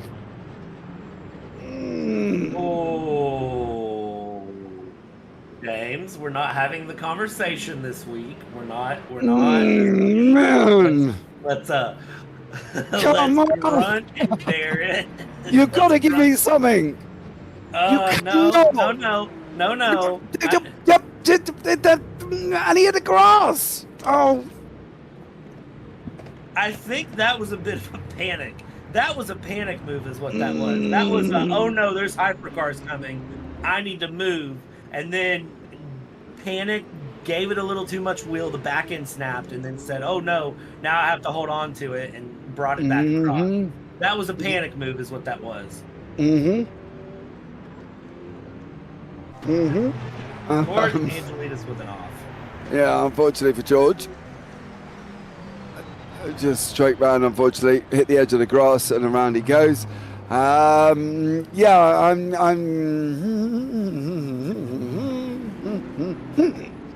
So there we go. Just remember that vote of confidence we just had. You said you get fired in 24 hours. I'm trying to help you prevent that. It's almost like that song that rings around the football stadium. You're getting sacked in the morning. Paul will know that reference. So there we go, as we see it here with the GT3s currently on your screen. Almost battling away down in 10th in class here. I believe that's Stuart Barge in the front and Adrian Rice. So Rice in that lovely green Lamborghini. Not quite sure why he's showing up purple on the driver details, but he is in a nice bright green one. Can really tell him apart. The battle that was commencing is now going to fizzle out due to the fact that the wonderful world of the hypercars are going to come and get involved, unless of course they can clear them on the run down through Big Ben turn 6 down into 7. So let's see if the hypercars do manage to get through. They've gone past the first one, they've gone past the second one, and where is that hypercar battle? Because clearly they're having a right old ding dong, and it ain't Michael Locks having a ding dong, I can tell you that much, but it is Herlock and De Bruin who are fighting it out for that middle place there around them GT3s. So they're literally about 0.4 apart at the moment. De Bruin, however, has just got a little bit squirrely, and now Herlock's brought it into about 1.3. So, but yeah, we've got a DNF from Tom Lane, unfortunately. Let's have a quick look. Tom Lane has got himself up to in the Porsche. I have no words for that, what that was, but if we can have a look at that, there is like an imaginary bomb on the run down from 5 to 6, and it just blows Tom Lane out the water.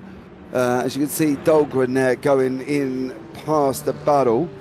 So let's see, it's at around about 54.30, 39 with Tom Lane, and all of a sudden he just seems to hit an imaginary bomb, and you'll see what I mean coming up very, very shortly. You'll see him here, Tom Lane in the purple machine on the run down from 6 to 7, and then just bombs the car. It's like somebody just landmined it, Mario Kart style from Tom Lane there. That is a weird one. Hashtag R Factor 2 things. That's all I know to call that, because that was a very bizarre. Yeah, I don't know what else to call that. I thought I had saw when we were watching that hypercar battle a car in the background kind of spin, but I thought it was just a small spin. I wasn't expecting a car launched to the ceiling. That was yeah, and he lost a tire and everything. Yeah, I mean, so here we go. Let's have a look now. We're on board with him here. What in the world? And he just literally dives and then kapiff kapam kapoosh. Bish bash bosh. Poor old Tom Lane's in the pits with a tyre off there. Lost a wheel, yeah, but not driving down the straight, Stacey. Yeah, somebody landmined him, I think. But Ben Kesby in 5th is still battling away with Dahlgren as they continually to fight it out. Dahlgren in the Alpine A4, Kesby in the Ferrari. Been showing pace since he cleared Brian Hall, Kesby, and I think he could be looking to get further up the road. What the flump happened to him? Mr. Reese put, was that the Mario Kart turtle shell? That's what we said. Funny enough. It looked like it, didn't it, Brad? I've never seen nothing like that before in my life. I've never seen something like that happen ever. And again, that's why I say hashtag R Factor 2 things, because I don't know what else would cause that. I can't imagine, because if you think about the fact that we started out with 55 cars on track, they've been running the whole time, and an hour in, that's what happens. I mean, that's insane. And also, like, I just don't know how to feel. Here's the big battle here with hypercars. This is Dahlgren and Kesby in the mix. You can see just a little bit behind there is also Bell, and then Hall just a little bit ahead. This is a battle for second place, but we're keeping our eyes on.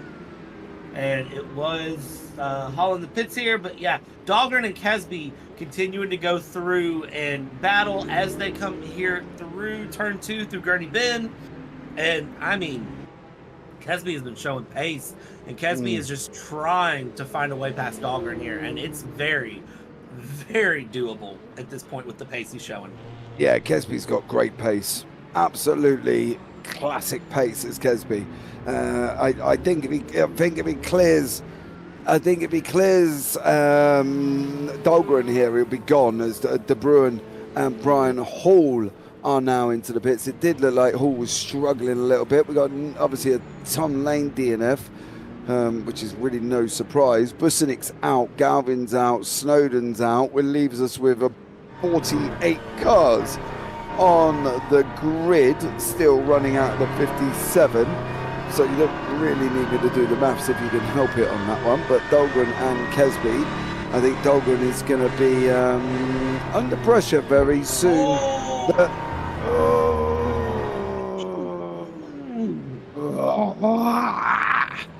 There's that BMW. What is that yellow BMW? Because they have been in every one of these hypercar battles that have been there That's all day. Hagenars. Roland Hagenars. That is. So, yeah.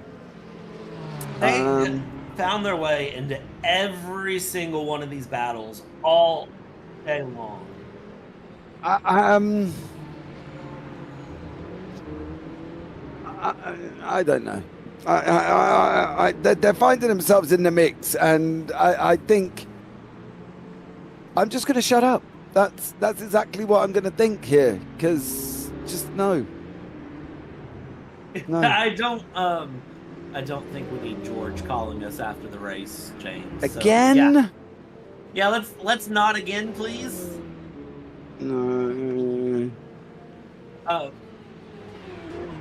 We do love George. Bless him. We do love Bless George. his little, Yeah. we love a little George Angelides, who's leading the AM Championship, and he's having a great time out there at the moment, is George. So he's doing a stellar job, and I think George is an amazing fella, and one I'd love to meet in real life and give him a little bit of a hug just to say, hi George, how you doing? And I think he would appreciate it, to be fair, for George there. But Dahlgren and Kesby still having the battle. I wish, there's moments where I'm glad that our audience can't hear Paul, but every once in a while, Paul says something behind the scenes. And for those of you watching Questioning, Paul is running all the cameras and he's in our ears, making sure that we know what we're watching, what's going on, letting us know of the replays coming up, kind of the behind the scenes broadcast that helps make all this possible. So, but every once in a while, Paul has the funniest comments I've ever heard and likes to throw them out there. And it catches me and James off guard. So if you hear, what was that?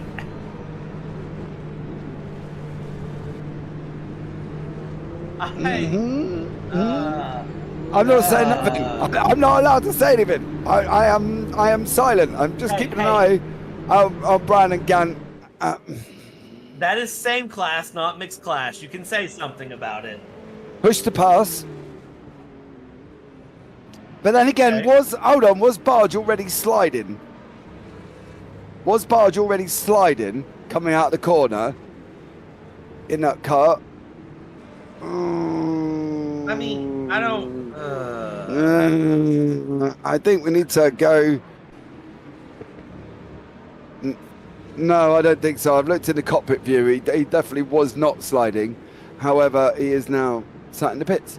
So that's a shame for Mr. Barge, as Bell is now not far off the back end of Kesby. Kesby looks like he's got held up, dropped about a second out from Dahlgren currently. So Kesby and Dahlgren not as close as they were on track.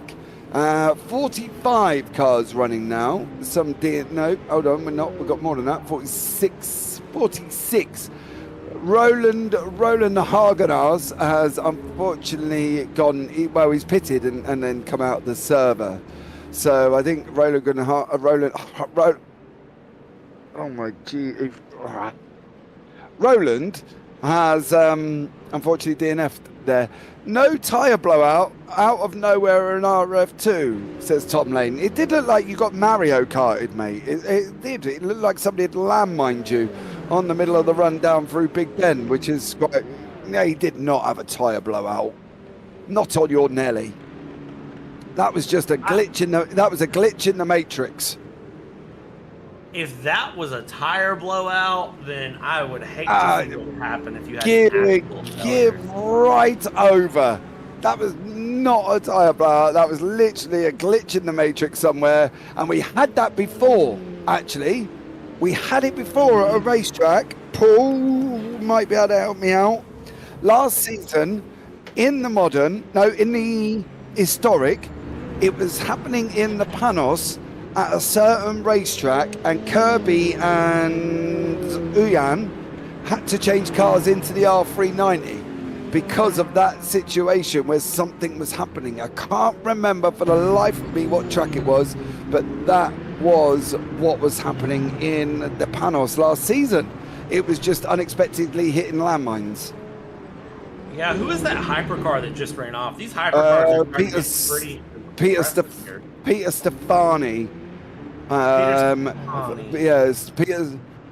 Peter Stefani runs off on the run down into turn 10 and just chuffs up the grass and turns that Porsche 963 into the most expensive lawnmower we have ever seen here. So, no, Carl Vesser down in the GT3s, slowly closing up on Yuji Mizuo. That's an Aston Martin GT3 and a Mustang battle.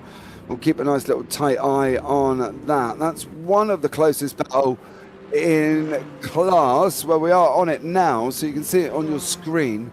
So a great job from all of them. Mr. Reese, what was the reason they switched to the Nissan? I remember, yeah, because I think this was happening the same thing in the Panos, Mr. Reese. I think that was what the situation was. It was hitting random bits of the track and then just blowing up into oblivion. And I don't know, and I don't know if it was the ride height of the Panos was too low, and therefore it was scraping, and then it would just shoot them up into the air like Tom Lane's had. Mika Locke has been off track. Oh, he went off around Le Mans, coming through. Oh my, no, he went to take it free wide with two GT3s. I want to have a look up little, 1 hour 6 on the clock, and Mika Locke tries to squeeze it through two GT3s, one of them being Stuart Barge, and unfortunately it did not quite go well for Michael Locke, so he's off the side of the circuit and is just sat there. But then again, if you try and put 3 into 1, it definitely is not going to work. And whoever the Porsche was, however, you might have to take a little bit of that for slowing down on the corner apex like you did do. Yeah, and that's an interesting one too. I don't know why you would take it 3 wide with GT3s in a hypercar. No. You know you're going to have the speed down the straight, so maybe just let that go. I think it's a little optimistic from the GT3, or from the hypercars there, but also the GT3 slowing. It's 6 one way, half a dozen the other. You can argue it either way you want to argue it in that situation here. As we see, here's a replay, inside 3 wide, the Porsche. He slowed down, he stopped on the apex. I don't know what the Porsche was doing. No, that's what I mean. I don't think it's all Locke's fault.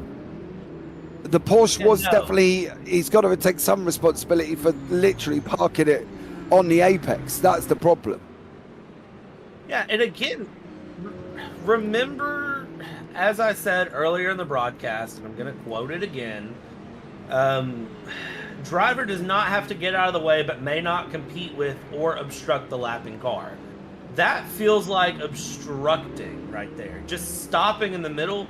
You're much better off if you're a GT3 car to just run your line and keep going. Let the hypercar use the speed and the pace and get around you in that situation. Especially if you're going down through Le Mans like that, just let it go. This is going on board with the battle for P5 overall. This is Herlock and Uyan here that are with within just a half a second of each other and continuing to battle through and just pushing. I mean, they are going to keep things going as much as they can. And I mean, Hypercars have been competitive here. Compared to what we saw in Bahrain, I am enjoying this. Yeah, I think the battles are a lot better than Bahrain. I don't think anybody really enjoyed it. Partly due to the fact that the makeup of the circuit, it was flat, it was bland, it was almost like having mashed potato without any salt and pepper. It was just clammy, and it was one of them that gets stuck in your mouth and you can't seem to get rid of it. And that's why I thought Bahrain wasn't great. But then it looks like it's now good because we're at Sebring when there is great racing. Yeah, you and me talked about that too, I feel like, on the Bahrain broadcast, about the nature of that track just made things very bland. And again, it's the complete 180 where the nature of Sebring just makes Sebring exciting. It genuinely is perfect. Like, I don't know what else to say with Sebring other than Sebring is perfect for tight competitive racing. And I think the fact that there is a 50-something car field that is now down to a 40-something car field. I'll get the exact number really quick, as Stuart Barge has now DNF'd. So we are now down to 45 cars still running after an hour and 6 minutes here. Yeah, these guys are still carried on. Stuart, as we say, we just lost Stuart Barge, but that might have something to do with what was going on around Le Mans, and I'm not even entirely sure what was going on around Le Mans.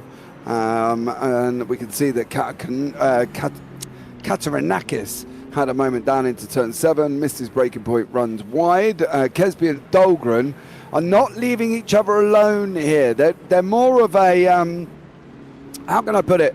They're kind of just two people that just want to spend most of the time racing each other.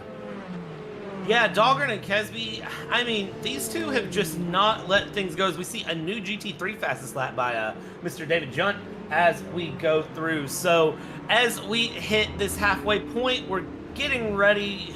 We're over halfway. We're 7 minutes over halfway. So as we are through round 3 here at VWSC, we're still watching this hypercar battle between Dahlgren and Kesby. Look at a mid-race recap here as halfway through current standings. Daniel Kirby, who has taken off and is just saying goodbye, see you later, adios. Magnus Dahlgren up in 2nd place there, and Ben Kesby in 3rd. Mike Bell in 4th. Daniel Herlock in P5. John Uyen there in 6th place. Brian Hall in 7th. And then you've got Scar Pope that is leading the AMS here as it stands and hanging out in a nice comfy P8. And you cannot be upset at that. And then we go from there. It's Wouter de Bruin in P9 and Micah Locke in 10th place here. Going from there, it's Timon Subic in P11. Norman Graff is in 12th place. George Angelides down into 13th. And Zakic in P14. Jerry Chen sitting in P15. And then Oliver Newman in 16th. Eric Monet in 17th. Benjamin Porteous Heath in P18. Craig Pullen in 19. And Vinicius Gonzalez in P20. Let's see. Still have battles in the background, but as we look at that, Luke Goodlife in 21st, Tom Mountjoy in 22nd, and JT Tammy, the top of the GT3s, in 23rd. Eliseo Neto in 24th, Matthew Overton running P25, and then Peter Stefani in P26, David Junt in P27, Adrian Rice in P28, Eugene Mazur in P29, and Kyle Vesa running through in P30 here. P31, it's Velesius Katarinakis, Johnny Gutierrez in 32nd, Peter Meyer in 33rd, Jalaz Lalonde in P34th, Barry DeMarzo in 35th, Brendan Gant in 36th, Becky Ely in the Ferrari 296, having not the best day for Becky Ely in 37th, Robert Strachan in P38, Ross Smith down in 39th there in the Ferrari 296, Stephen Miller in 40th place as it currently stands. From there, 41st place, we're looking at Matt Bice. I believe that's how they said to pronounce that earlier. Josh Leperti in 42nd, Stephen Bice in 43rd, Mac Suttonlap in 44th, Stuart Barge in 45th, James Bowders in 46th, and then we hit some of our DNFs here with Tom Lane, Roland Hagenars, Aliko Busanek, and Wayne Galvin being some of our DNFs. From there, you also have, it looks like, William Snowden's out, Alexander Scholes is out, Joe Wilkes is out, Singh Stoffmeal is out, Ernest Bernaldo is out, and Mikhail Dinu is out, and was the first car that we lost here in this race today. So, as it stands, we still have several cars going through. We've still got several good battles happening on track. And Paul, I tell you what, it's been hard to keep up with action, but you are doing an amazing job, my friend. Thank you. I'm just going to help cover James while he has to take a little bit of a break to have his dinner. Hello, everybody. I don't normally do the commentary, but here I am. I'm trying to organise the cameras, and now I'm also trying to talk about the race ahead of me. So.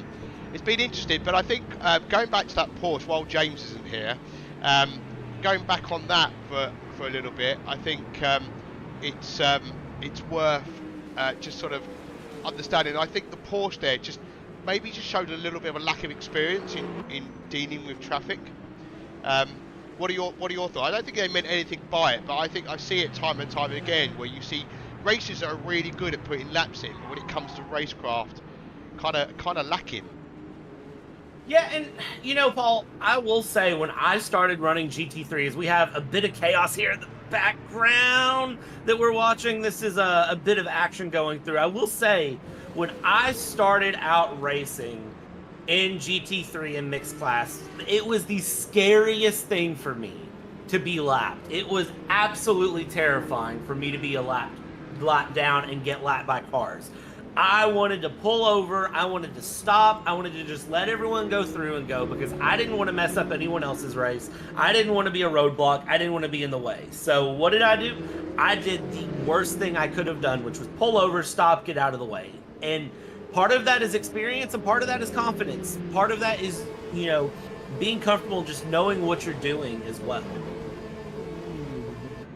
Yeah, no, definitely. I think that's...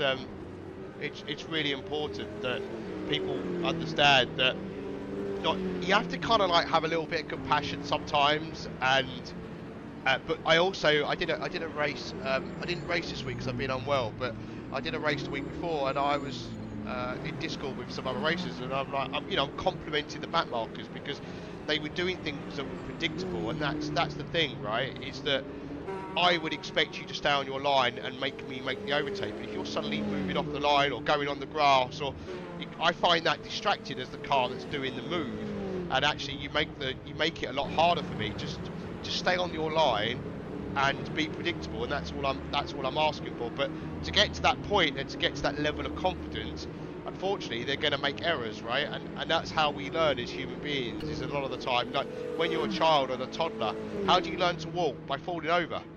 Right? That's how we all learn. Yeah, and that's the one thing too with it that, you know, I like is that small things like that you might get a penalty for, but you're going to learn not to do that again. And the good thing is with this series, these drivers that are newer, they can ask and say, hey, what did I do wrong there? And the more experienced drivers, you know, such as Tom Lane, who has said in chat that that's the first R Factor 2 thing he's had in 3 years with this league, you know, they're going to tell you very quickly, like, hey, this is what you should have done instead. This would have prevented any issues. You're going to take your penalty. You're going to move on. You're going to learn from it. And that's part of the beauty of it. And part of the beauty for me of sim racing in general is that, you know, you can learn, and thankfully, you know, there's no harm, no foul most of the time. You might mess up someone's race, but this isn't the case where we're racing $300,000 race cars. Exactly. Yeah, they're it's virtual, right? And I think sometimes people don't treat the virtual cars like real cars. They have a difference of opinion on them. And I read the other day that, you know, there was an article that's been posted. So I was reading about, you know, should games handle yellow flags better? You know, should they force all cars to slow down, because many esports races or even community races have been ended on many different platforms, iRacing, ACC, R-Factor 2, etc., because people aren't doing things with yellow flags. You know, they're not slowing down. But then somebody was like, well, what's the point? They're virtual. You know, and I think that is, unfortunately, there are people out there that think like that. And I'm not saying anybody out on track tonight is thinking like that, but I think some people don't treat the cars with the same level of respect is what I'm saying, because there is no real repercussions in, you know, there's no potentially someone ending up in hospital or a huge financial bill to repair the car. Yeah, and you know, it's interesting that you point out, you know, like nobody ends up in hospital or anything, but the thing is, some of these drivers spend thousands and thousands of dollars on their setups and get direct drive wheels and motion rigs, where if something crazy happens, I have seen people break their hands and break their wrists. Yeah. I've seen people do it because they get bumped by someone and it yanks their wheel around and snaps off, you know, the middle of their hand and breaks the bones in their hand. So, you know, while it's not as much of a monetary problem, it is something that there is real life problems that can happen. And right now it's Meyer and Gutierrez that are battling out here by about 0.2 of a second. And I tell you what, they are keeping things very nice and close here as we go through Sunset Bend. They're going to bring it around, and Gutierrez trying to have a look up the inside in the Mustang. The Mustang's bumpy and runny, and the Mercedes on the outside, he gets loose, he gets wiggly, and Gutierrez brings it up into P7 there, with Meyer now relegated down to the 8th place, and a hypercar just to seal the deal, getting around and carving its way through traffic. I like that hypercar livery. I don't know about you, but I'm a big fan. I like the look of the hypercars, period. I really, really do like the look. Who is that with that livery, though? I like the liveries that stand out. Yes, as somebody who's done many a race where you've had liveries that all look practically the same, yeah, I completely concur with that. But there's Matthew Weiss here. He's been leading the GT3 abs for a considerable amount, so he did lose the lead at one point. He's got Stephen Miller about a second back. Stephen Miller last time round though was a couple of seconds off his pace, so I don't know if this gap's going to open up or slow down. But the hypercars have been a lot closer than the majority of the GT3 stage. Any idea why that might be? I don't have a good answer for you on that one. Okay, It's all right. very... Yeah, I don't know. We'll relegate that to James when James gets back. We'll see what his opinion is on that, because I'm sure he can give a little bit more insight. I'm not sure personally, but it is, I don't know. It's interesting.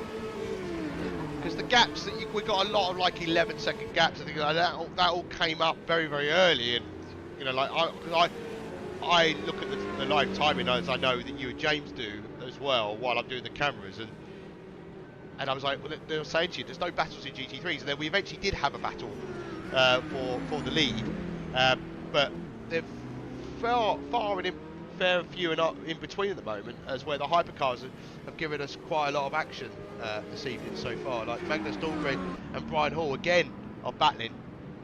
These two cannot stay away from each other right here. Hall and Dahlgren just do not know how to give it up. Look at this. They are just right there in the mix. And what's interesting to me is seeing them battle and knowing that they're a minute off of Kirby, but there's not a lot they can do to catch up to Daniel Kirby at this point. We're under 45 minutes to go, and I'm really, really surprised to see the gap Daniel Kirby's pulled, even though he's still, you know, gone throughout. But these two keep battling, and they don't let it go, and I'm really enjoying it because they are giving good action here with Dahlgren and Hall. It's just continuing to go. And then this is the battle down for 10th. This is Gant Rice and Ely who are keeping things interesting there. That bright green Lambo that is very, very close to just giving the wall a little love tap and saying, hey, I remember you exist, outside wall. Yeah, it's amazing how close something can get. And I think what's quite fascinating around here is that there's so many different lines, especially on the final corner. There's a lot of different lines, and I believe Mr. James Parfit is back here, Paul. So I'm going to ask you, James, what's been the highlight of your race so far here in the last little bit? I think for me, the battling overall has been good, right? The dramas has been minimal, although we have seen some dramas, don't get me wrong. But it's been a little bit minimal. Becky Ely giving Adrian Rice a good old run for his money here. She's got the bit between her teeth as this young lady and is doing an absolute stellar job. But I think overall, the racing's been clean. There's been a few indecisions. That's the thing. This is now trying to go around the outside. I'm not entirely sure I would have been doing this down into turn 7. It looks like Barge is going to send it in deep, though. They're almost coming together. They're going to straighten up the chicane on the exit. Barge is still going to have it, and Adrian Rice still manages to hold on in that Lamborghini Huracan with Becky Ely in that Ferrari. It's the Italian Stallions fighting it out here. All we need now is the Maserati, and we'll have a full house of Italian suited supercars battling. And now we've got a hypercar. Unfortunately, it looks like he's going to get themselves involved with this one. Kirby has gone into the pits. Your leader's into the pits. It should be, well, we've got 40 minutes on the clock. There might actually be one more there, Brad. Yeah, I'm going to say 1, maybe 2 more to go in the hypercar if I had to guess. I'm not for sure. Just, again, depending on strategy, depending on what they're looking at least 1 more would not surprise me. Daniel Kirby probably has 1 more after this stop. And here we go. Look at this. This is going to be Ely around, through, and hold on to it, please. That was not Ely, actually. I am wrong. That is Ely there that you're seeing in the Ferrari, and moving up a position as the Mustang drops down too. That's Adrian Rice, but who is the Mustang in the middle? That isn't a battle for position with that Mustang in the middle. Whoever that Mustang is in the middle is being a lovely gentleman, because Adrian Rice is in the green, Ely's in the Ferrari, and I believe if that is Gant, and Gant is... he's behind. Okay, so my bad. I was looking at the wrong part of the timing tower there. But Gant is behind. And unfortunately, Gant, of course, could possibly lose his position, but could also possibly have a penalty incoming after there was contact down at the turn, what was it, down through Le Mans, wasn't it, 15 to 16, that he had that contact with De Bruyn and Gant. So he's going to have to be careful. Ely's trying to go around the outside. Barge has just got in absolutely deep there. He's just got in deeper than the Titanic there for Adrian Rice, and he's managed to hold on to Becky Ely, Barry DiMarzio, through Tower Bend. No, that's actually through Le Mans. He just goes off, which so many have done today, Brad. Yeah, I mean, it's been rough. This is going to be Porteous Heath, who just, lucky to even have that car still going. Yeah, that was lucky to still have that car going, because that was a big slide off into the wall. You know, he just got loose coming out the exit free onto the curb in, and unfortunately that shot him up, and then there was no grip on the track. There is Vesa and also Yuji Mazur on your screen currently, I believe, as these two continue to fight, and Carl Vesa in the other Mustang. And it's the same liveried machine as Gant, so that's a little bit interesting for us. As I say, I think I prefer the brighter ones, Brad. The brighter, the better. Yeah, it's nice when there's a bright livery that stands out, that it's very quick for you to look and say, oh, I know exactly who that car is. I know what I'm looking at, and it's easier to identify. When you have all of these liveries that are very dark, very similar looking, it can be more difficult. Not saying it's impossible, just saying it can be more difficult here as we see Mazur and Vesa battling. There's a hypercar getting in the mix now, so this battle is probably going to open back up. I would not be surprised, just based on the way that it seems the GT3s have been handling hypercars today, especially down Ullman Straight, James. Yeah, Ely's now right up behind Rice, coming in now. Yeah, they've just gone through turn 10 before they loop round 11. They're very close together once more, is Ely and also Adrian Rice. So they're tucked up behind each other. Around turn 13 they go. It depends on how close Becky Ely can get down that Ullman, as we say, and whether or not that overtake's going to be done into the final corner. Yeah, and I do think the final corner, honestly, I think Sunset Bend is a very good place to make overtakes happen. I really do think if you're a GT3, if you can get the run down Ullman Straight and keep the slipstream, getting the dive up the inside on Sunset Bend is the best way to do it, because that driver on the outside has to decide, are they going to run you through, or do they want to tap the wall on the exit onto the main straight? So that, for me, would be the place. And we can see here Becky Ely getting the pass on Rice. Rice with a nose up the inside, right against the wall. Not close enough to hold on to it yet as they exit. Still side by side here. Becky Ely cutting back on, keeps the line, but is going to chop the nose off there and keep it going because there's a hypercar getting around. Yeah, use the hypercar. Use the hypercar as best you can, and it looks like she's just trying to do just that and staying in front of Rice going into turn 1. So a great job from Becky Ely, and has now moved herself up into, where is she, 2, 4, 6, 8, 9, 10th in class at the moment is Becky Ely in them GT3 Pros. Had a bit of a rough one. Stefani is into the pits as well. Ely's 9th apparently, I've just been told, so there we go. So Becky Ely in 9th place there, Brad. Yeah, Becky Ely up into P9 holding on, and it's, you know, this is the fun thing about the VWSC is you don't always have to focus on the lead. There's good battles all the way through the field, top to bottom, that will keep you entertained all the way around, and I do genuinely enjoy it. This is the battle for P9 in the GT3s, but, you know, there's good battles even up in P5 with Missouri and Vesa. That's separated by just over a second. You can keep watching that. Junt and Neto are just a few seconds off, so those are battles to watch. And again, that carries into every class, James. You can look at a class and say, like, hey, you know, these gaps seem a little bigger, but there's still a battle all the way through.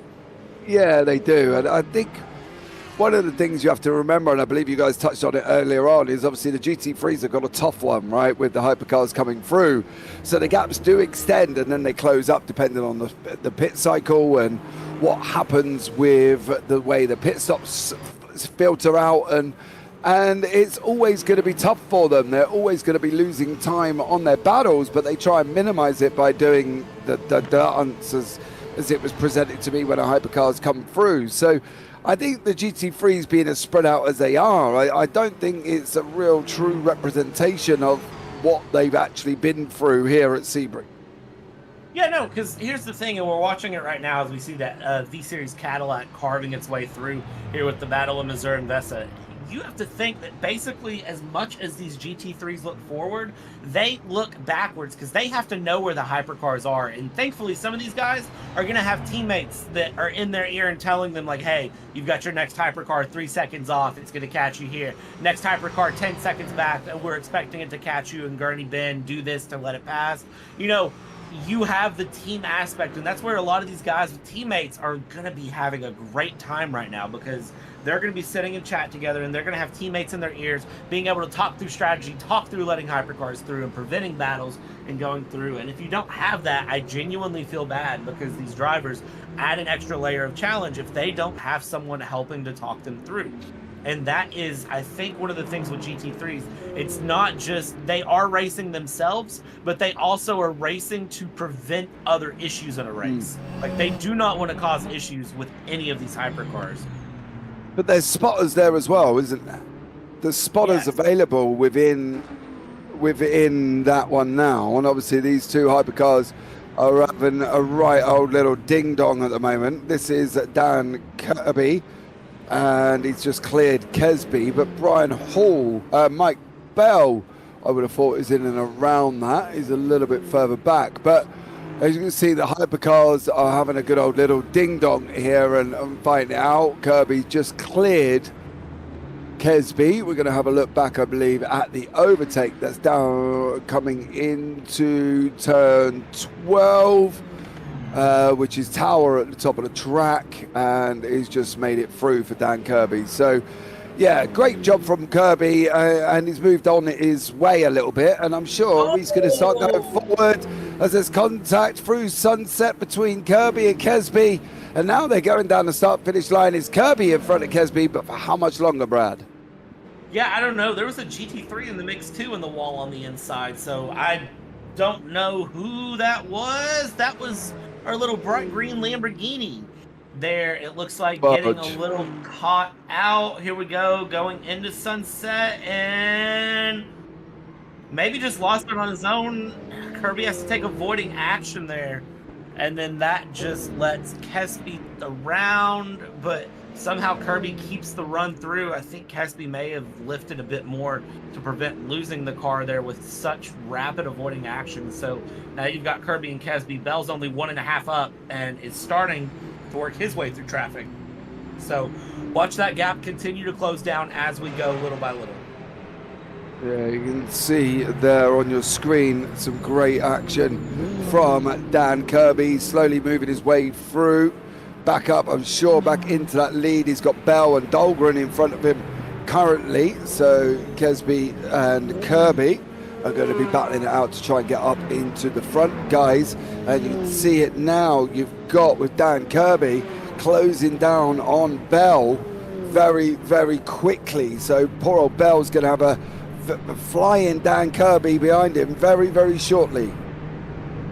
Yeah, Bell feeling some pressure, I'm sure, and is probably being told by spotters, by teammates, hey, here's what's going on. And as you can see, Kirby's already right on the back of Bell as we go into a quick replay here. And this is going to be Rice. That's Adrian Rice. That is our green Lamborghini that was involved in that incident there with Kirby and Kesby and Bell, and that incident that happened earlier on. And now we can see that Rice is back up and going. As we check back in here, you can see Rice is up and going, but this is the battle Bell and Kirby that are right there, 1/10 of a second off of each other. Big action there. GT3s are in the mix now too, and you can see the lights flashing. Everybody wants them to move out of the way. We're less than 30 minutes to go. This is the battle for P2 overall, and then from here, where do they go? They've got to chase down Dahlgren, who is up in the lead, 12 seconds ahead, but they are slowly closing that down as they continue to battle. Bell, Kirby, who comes out ahead in the end? I feel like I know who James puts his money on. Yeah, the darkness is on his way. You can see it. The sun is setting in Sebring, Florida. Well, what's going to happen? Kirby's going to get Bell. I don't think this is going to be much of a contest. Just let him go. Slight little bit of a contact going into the corner. Nothing really major. Kirby leaves Bell a whole heap of room coming on the exit. And a job done for Dan Kirby. Now, Kesby, you dived. You've dived. Oh, you've made it through, Kesby. But boy, oh boy, did he come from a long way back. Yeah, Kesby absolutely sent it up the inside there. It was real close. And as we get a quick replay here, this is the moment between Kirby and Kesby. And there we go. A little bit of side-by-side contact. Nothing too egregious, in my opinion. And that does let Dan Kirby through to try to chase down. And then here is Kesby going through on Mike Bell. And there it is. It was a dive, but it was a clean one. So I give it a thumbs up. I think from Kesby's point of view, though, was that borderline he had to make that move. Because if he didn't make that move, he would have been in deep trouble. There's a battle materializing in the GT3 AMS at the moment between LePetri and Stephen Miller, and as we can see the sun setting there, admiring the beautiful view at Sebring at the sun setting in the west. Some great view there from Paul, our producer in the background, who has just done an amazing done. But LePetri and Stephen Miller are getting close together in the GT3 AMS. They're fighting out down for the second and third spot.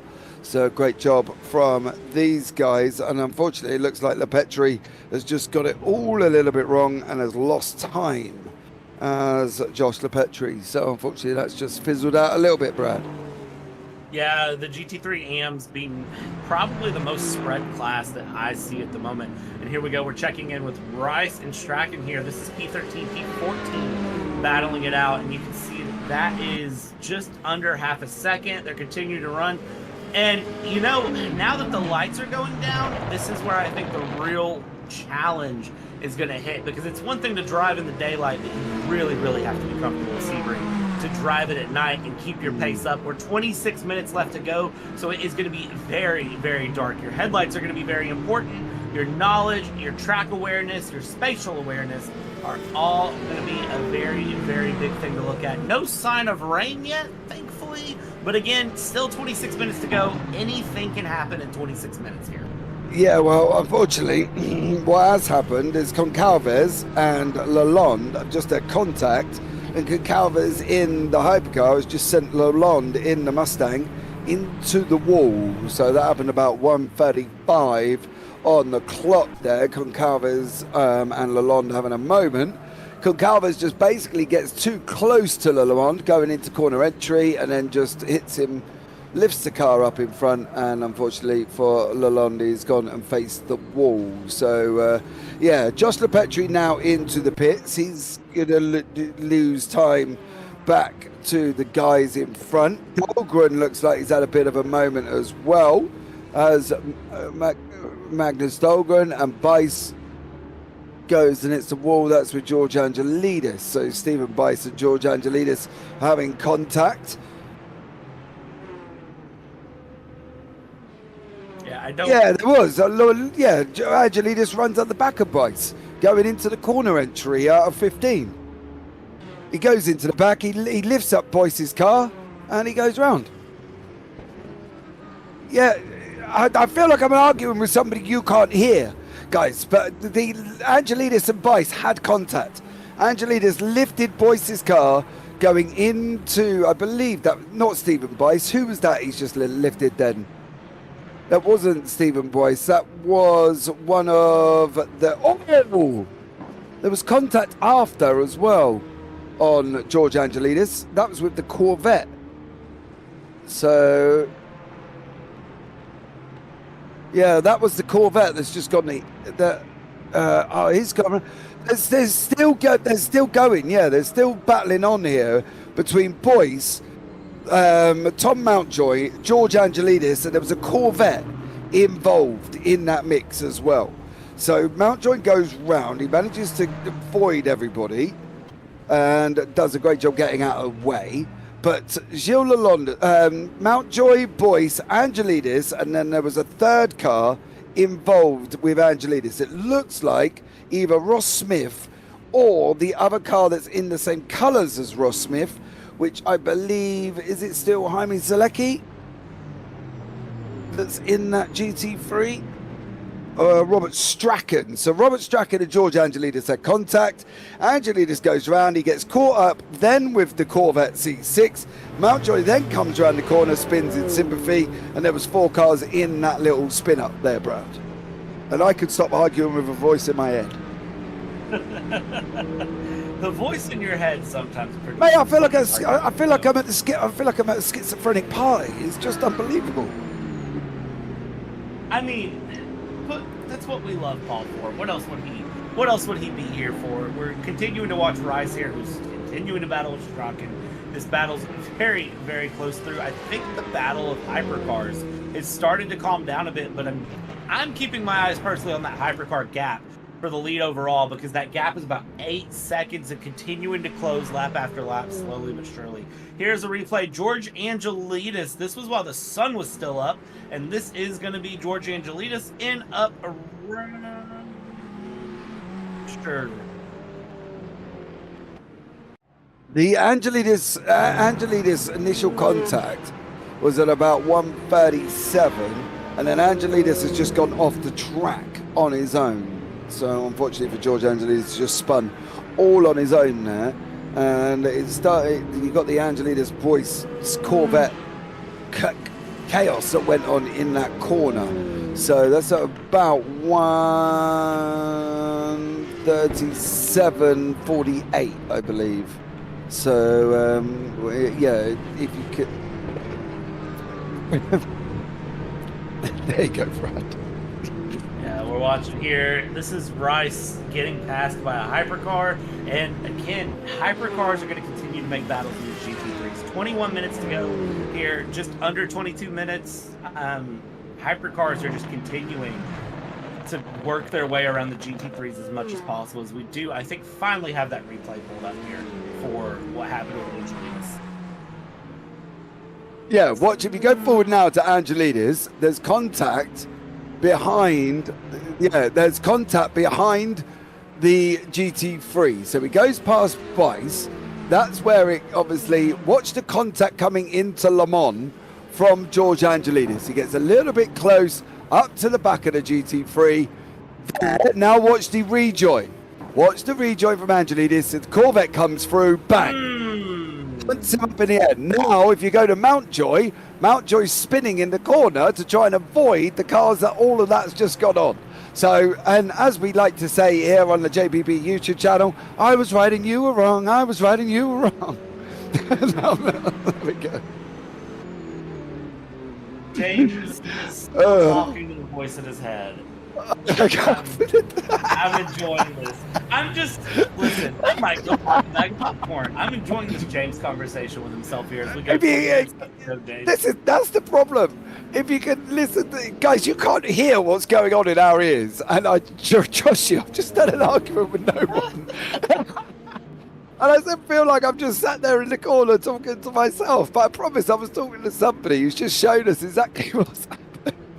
Dahlgren's in the pits. That's released Kirby out in front. So Kirby is now out in the lead once more. Scar Pope is in the pits from the Hypercar AMS. And he's just come in. So Pope has just come in and gone out again. So a good job from him once more. Oh, dear. Oh, Hypercar gets it all wrong. Oh dear. I believe that might have been Wouter de Bruin. It was Wouter de Bruin. He just goes in too quick, spins up coming out of 10 and ends up on the grass on the outside there. So how's it been for you, Brad? 20 minutes remaining, cars slightly coming back together, and yeah, it's been an interesting one. And Stacey says, and Stacey in YouTube chat just says they have meds for that, James, to stop the voices in your head. Oh gosh.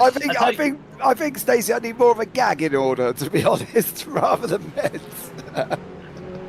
Oh my gosh. Lalonde and DeMarzo battling here. And I'll tell you what, James, for me, this has been better than Qatar by a significant amount. We've still got 19 minutes to go. Absolutely, yeah. Man, I like that there's been action everywhere we look at. And now I'm starting to hear the voice as well. I know you heard the voice, now I'm hearing the voice. I feel like everyone should be a little concerned for Jane.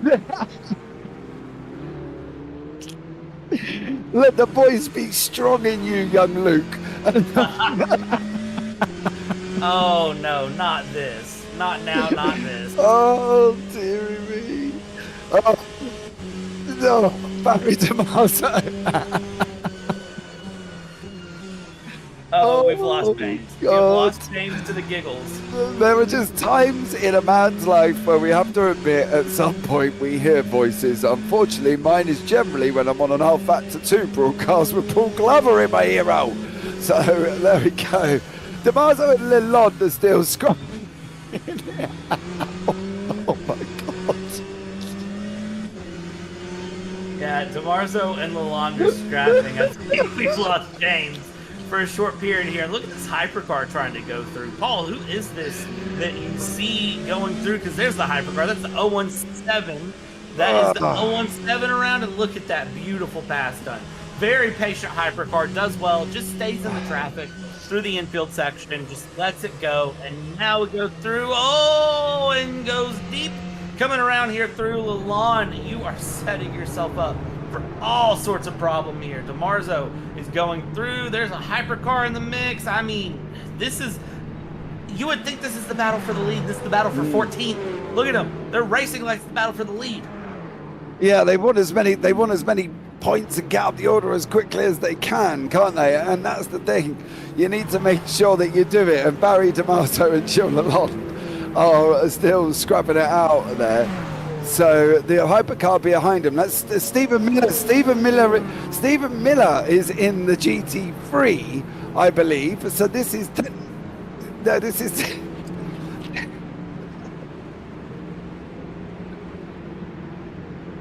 all right. So okay, well, 16 minutes 45 seconds ago, I believe this has turned into a Bradley solo broadcast, but let's keep things going here. GT3's battling Lalonde and DeMarzio, continuing to scrap it out here for 14th in the GT3 class. Hypercar AMs, I mean, you can see the gap it's opened up. It's 47 seconds between Pope and Graf, and it's just kind of stretched its way through. And to no one's surprise, Daniel Kirby has opened up a 14-second gap and has taken off with nothing to be seen except for headlights and taillights, because Daniel Kirby has said goodbye, adios, see you later, and is thinking of nothing else but the next 16 minutes of a win. Yeah, he's checked out up front. Poor James. Stacey, you do not know what I've just gone through for the first 5 minutes. I can tell you that much. In my ear at the same time as trying to comms with you to bring you any action here with Brad. It's been a very difficult 5 minutes. Benjamin Boyer-Seif has unfortunately DNF'd. Gilles Lalonde's been off the side of the circuit with De Bruin. George Angelidis again has also taken a trip off. That's coming through Le Mans. Same corner he spun up last time. And funny enough, the same Lamborghini was in there, and so a great job. This is Becky Ely on the screen currently as she's battling away with what was Peter Meyer, I believe, and Meyer is just in front as Becky Ely unfortunately loses. Well, it's got a hypercar behind her, so there we go. Becky Ely's gonna have to go once more to see on that one. Meyer is behind her on my timing tower, but yet is in front of her on the track. So is Peter Meyer just about to be lapped, or am I missing? Yeah, I'm missing. So there we go. Yeah, very interesting developments here, Brad, with 14 minutes to go. Yeah, Peter Meyer getting past there, and now Hypercars just seal the deal again. We've talked about it so many times that every time you see a good GT3 battle, as soon as the pass is done, a hypercar comes through, goes around, and just seals the deal for the GT3 that got past to just stay back a little bit and go. 14 minutes, 20 seconds to go. Can anyone stop Dan Kirby? Can anyone stop Mr. Kirby there from running away with this by a significant margin? I don't know. Actually, no, hold on. That is Dahlgren right there. That is Dahlgren half a second back. Where did this come from? Because the gap was 10 seconds at one point. Also, Daniel Kirby with a 2:18 on the last lap and a 1:51 for Dahlgren. So every single bit of gap that Daniel Kirby had is completely gone. And James, we have a motor race with 13 minutes, 40 seconds to go here. Yeah, we do. Kirby did have to go in. Remember I said to you he needed a pit, and he had one more. He pitted at about 35 minutes. I did turn around and say he's not going to make it to the end, so Dan Kirby has gone in, which means if Kirby's gone in, then Dahlgren's going to have to go in at some point here. But the gap's opening up again, 1.5 seconds. I don't think Dahlgren, and I'm sorry, Mr. Reese. Yes, Dahlgren, he said. Unfortunately, he's going to have the pace. JT Tammy's in the pits. Again, right near the end, there's a lot of people who are going to be diving in for their little splashing dashes here. The gap was big because Dahlgren pitted earlier and Kirby pitted just now, says Mr. Reese. I want to ask you a question, Mr. Reese. Did you join the Discord, yes or no? That's all you need to tell me. And Dahlgren is 1.1 seconds behind Kirby. Yeah, I'm looking at my pit reporting, and it's telling me that Dahlgren and Herlock have only done 2 pits while Kirby's done 4. Can we confirm the accuracy of that? Because if so, no, there is no way they would have only done 2. And Kirby's done 4. They can only go for about 25 minutes, Brad. If you do the math, that is no way correct in any shape or form. So yeah. So that's no way that's likely to have happened.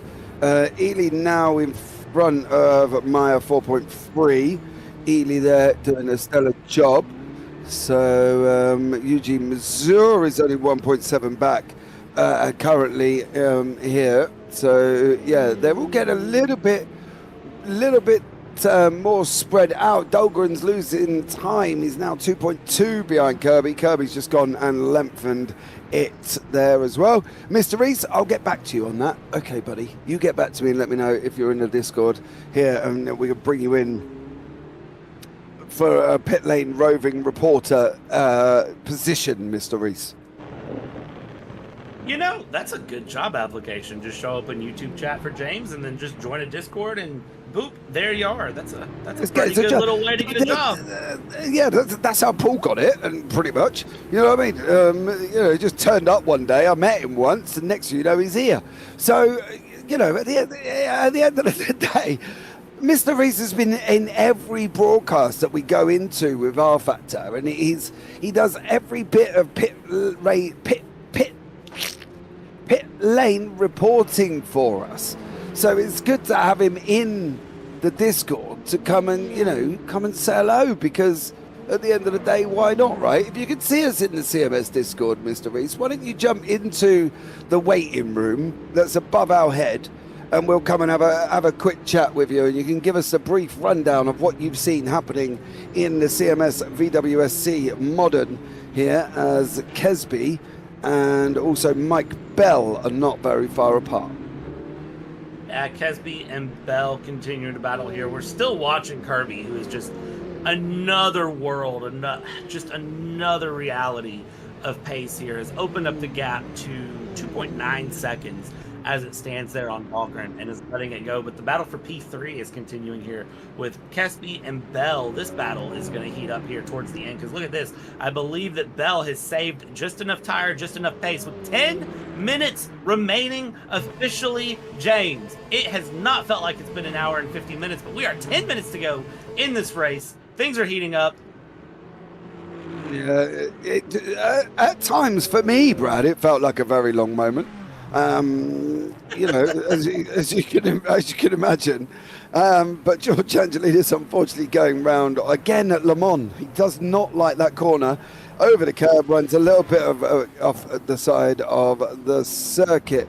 Adrian Rice, is it going to be the same one? It looks like he is going into Le Mans, and he's off the side of the circuit. Stephen Weiss in that Ferrari 296. Funny enough, the same corner, but they're also, looks like nope, he just goes off there. Peter Stefani is also been off the side of the circuit. That's coming into turn 10, locks up, does a nice little pirouette for us, and Bowders in the Porsche 911 into turn 10, the same corner as what's just happened, and he goes round there. So you're all up to date with the spinners and the losers of the VWSC once again. So a great job from everyone taking part in this race just to be able to get to the end. We haven't really picked up much on our boy ourselves, Mr. Ross Smith here, but Ross is out on track and he's sitting in 33rd overall, 40 seconds back, lap down. Not an ideal scenario for Mr. Smith. So he did say he wasn't going to be on the winner's podium there, Brad, and I guess he would be correct. Yeah, Ross Smith, I just don't think he's had a good time either, too. And I'll be curious to talk to him after the broadcast and just see how he's felt in that car, being down 40 seconds to Peter Meyer and just trying to run through. And I don't know. I don't know what's happened with Ross Smith down in 33rd. I figured Ross would be a little bit further up here. And again, we're watching the battle for second in the AMS here. This is going to be Miller and LePetri that are battling a second and a half off. And I really, really like what LePetri has done with that livery, with all of the shiny bits on there, making that car stand out in the dark. Yeah, he has. He's done a great job making that car go and make us basically be able to recognize it for Josh. But I think you guys have got it a little bit wrong here, because Kirby is running away, but he's not 14 seconds. He's 4.6 due to pitting. And that's why it looks like the display is bugged. It is actually 4.6 seconds that I've got, and I believe that is also what is on the screen that you're looking at as well. So that would be the same thing now. So yeah, it's only 5.2. Looks like George Angelidis has had another moment in the same car involving a back marker, dived in too hard, off the side of the circuit he goes. Where is Bowders? Bowders has also done, that was down in turn 10, and unfortunately Josh LePetri has also gone and done it in the Ferrari 296. That was round turn 2 and 3, gets it all a little bit wrong on the exit of 4 before he gets on to Big Ben. But there's George, he's just done a nice little pirouette for us once more. So unfortunately for George, as he's getting to the end, he's just losing a little bit out there, Brad, through Le Mans. Yeah, Lamont is proving to be a very, very difficult corner near the end of this race, and I don't know exactly what it is. I don't know if it's just where it's dark and it's harder to spot your apex and corner, or if it's just the drivers are genuinely just mentally worn at this point with 6 minutes and 6 seconds to go. I don't know what it is, but Lamont is proving challenging, especially for George. But several drivers are having a bad time here through. And again, this is LePetri that we're watching. This is the 3rd place in the AM, 2 seconds off of Miller going through. And at the moment, not too many crazy things happening. I think everyone knows they're almost at the end and they're just trying to pace it through and survive it. Yeah, they're just all a little bit spread out at the moment, aren't they, when they're coming towards towards it now. We're looking at John Yuan. He is literally last time out 150.1, Hall on a 151.7. So 1.6 seconds from Yuan, as long as he can clear the Mercedes ASAP, which he does do out the exit 7. And he is on his bike and down after Brian Hall. Eugene Mazur is not too far back from Carl Vesser in 27th from 28th place. That's another little battle that might have a moment as these guys continue to fight for 5th, sorry, in the GT3 Pros. So Vesser and Mazur, will keep an eye on them, and he's now chasing down Mazur. Vesser, of course, on your screen in that Mustang, and Mazur, well, he's now in the Aston Martin GT3, so that battle could be coming a little bit close towards the end. Yeah, I think this battle is going to heat up as things go now towards the end with 4 minutes left to go. Just a couple of laps left here, and at this point Vesa needs to just keep it through because Mazur is right on the back there. There's the Aston Martin taillights coming around with the Mustang headlights right here. And I think that Mazur, if he saved enough, should be able to try to run a pass here. But the gap 1.3 continuing to open up here. And now let's check in Smith and Rice. This battle is half a second. You see the bright yellow Lamborghini. It stands out against everything. Trying to have a run down here and get past Smith for P11 in the GT3s. And James, 3 minutes, 45 seconds left to go. It's now or never for these drivers. Yeah, if you're going to make a move, you've got to do it, and it's going to be very, very close, as we can see here with Adrian Rice. It just nearly went up with the back end of Ross Smith there. Started trying to look up his skirt as he was almost close enough. Down through Sunset, they're going to be going now, the right-hander. Smith takes a different line. There are multiple lines.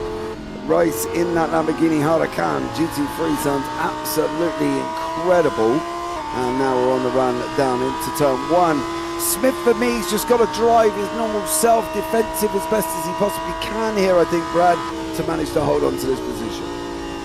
Yeah, and I think that's doable here with 3 minutes left to go. It's very much doable to just have a nice little consistent pace to the end. Don't try to be the superhero. Just see how wide you can make that Ferrari and just keep it as wide as possible. Keep him behind and you will make it through. You've almost got it. You can smell the finish. You've just got to get there. Yeah, we've had a couple of moments in the hypercars as Adam Gray spun at turn 10. Stefani got loose coming out of 10, and Timur Suvic had a moment going through turn 1 where he ran wide. So this is Rice, not Rice. This is Adam Gray.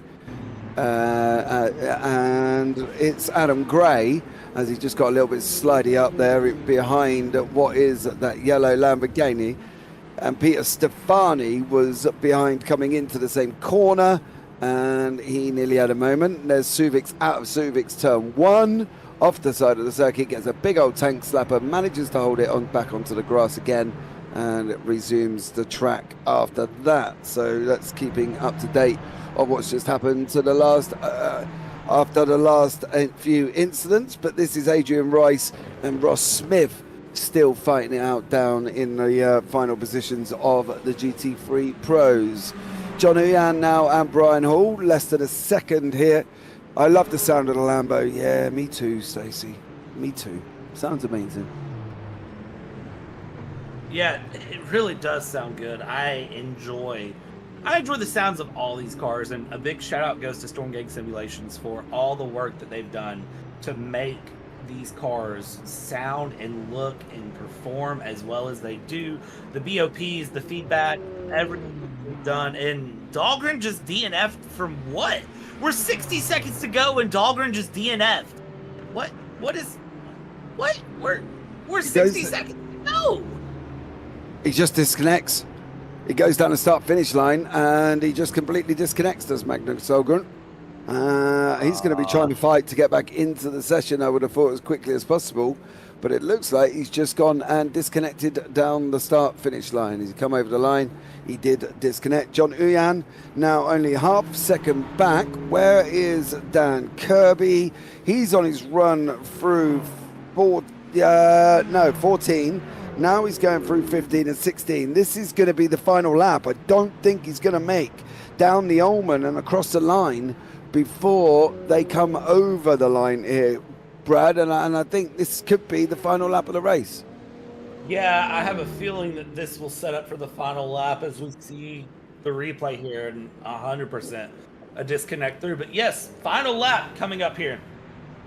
0 minutes on the clock, and for Kirby, it's around the final corner, and I believe that this will be checkered flag for Daniel Kirby, and there it is, checkered flag waves, and the winner of the 2 hours at Sebring here in VWSC, Daniel Kirby. Yeah, does a great job. Kesby behind 20 seconds there. The Scar Pope, who's led the Hypercar AMS for pretty much all of the race, has taken first place in the Hypercar AMS with Jerry Chen. We've not really seen much of Jerry or Zacic, to be fair. They've had quite a quiet evening. In the GT3 Pros, JT Tammy leads the way, and a great job from him. As we see, a Hall coming across the line.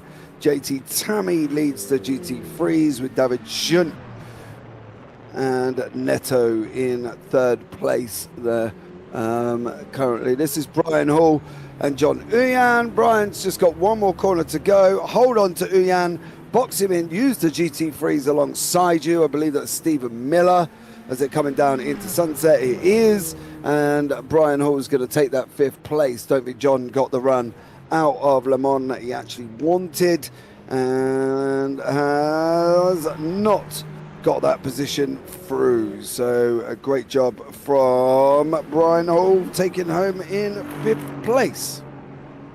Yeah, Brian Hall bringing home P5 there, keeping John Uyan back by half a second. JT Tammy brings it across the line, the overall winner of the GT3s with David Junt 20 seconds back. So a very, very good run there from JT Tammy. Timon Subic there finishes out ninth, a bit back. Becky Ely battling it out. Look at this, Becky Ely with a drag race to the line there and brings it home in P8. Yeah, that's behind Vesa and Gutierrez. Gutierrez is in 7th, Becky Ely 8th, Katarinakis in 9th. We'll bring you up the final positions very, very shortly, and we can have a look and see who won what, where, how once more. So great job from all of these guys. Great fighting, great battling. And we'll look to bring you up the results there. Way to go, Becky. Magnus Dahlgren, great game, just quit to desktop. Yep, I had that as well.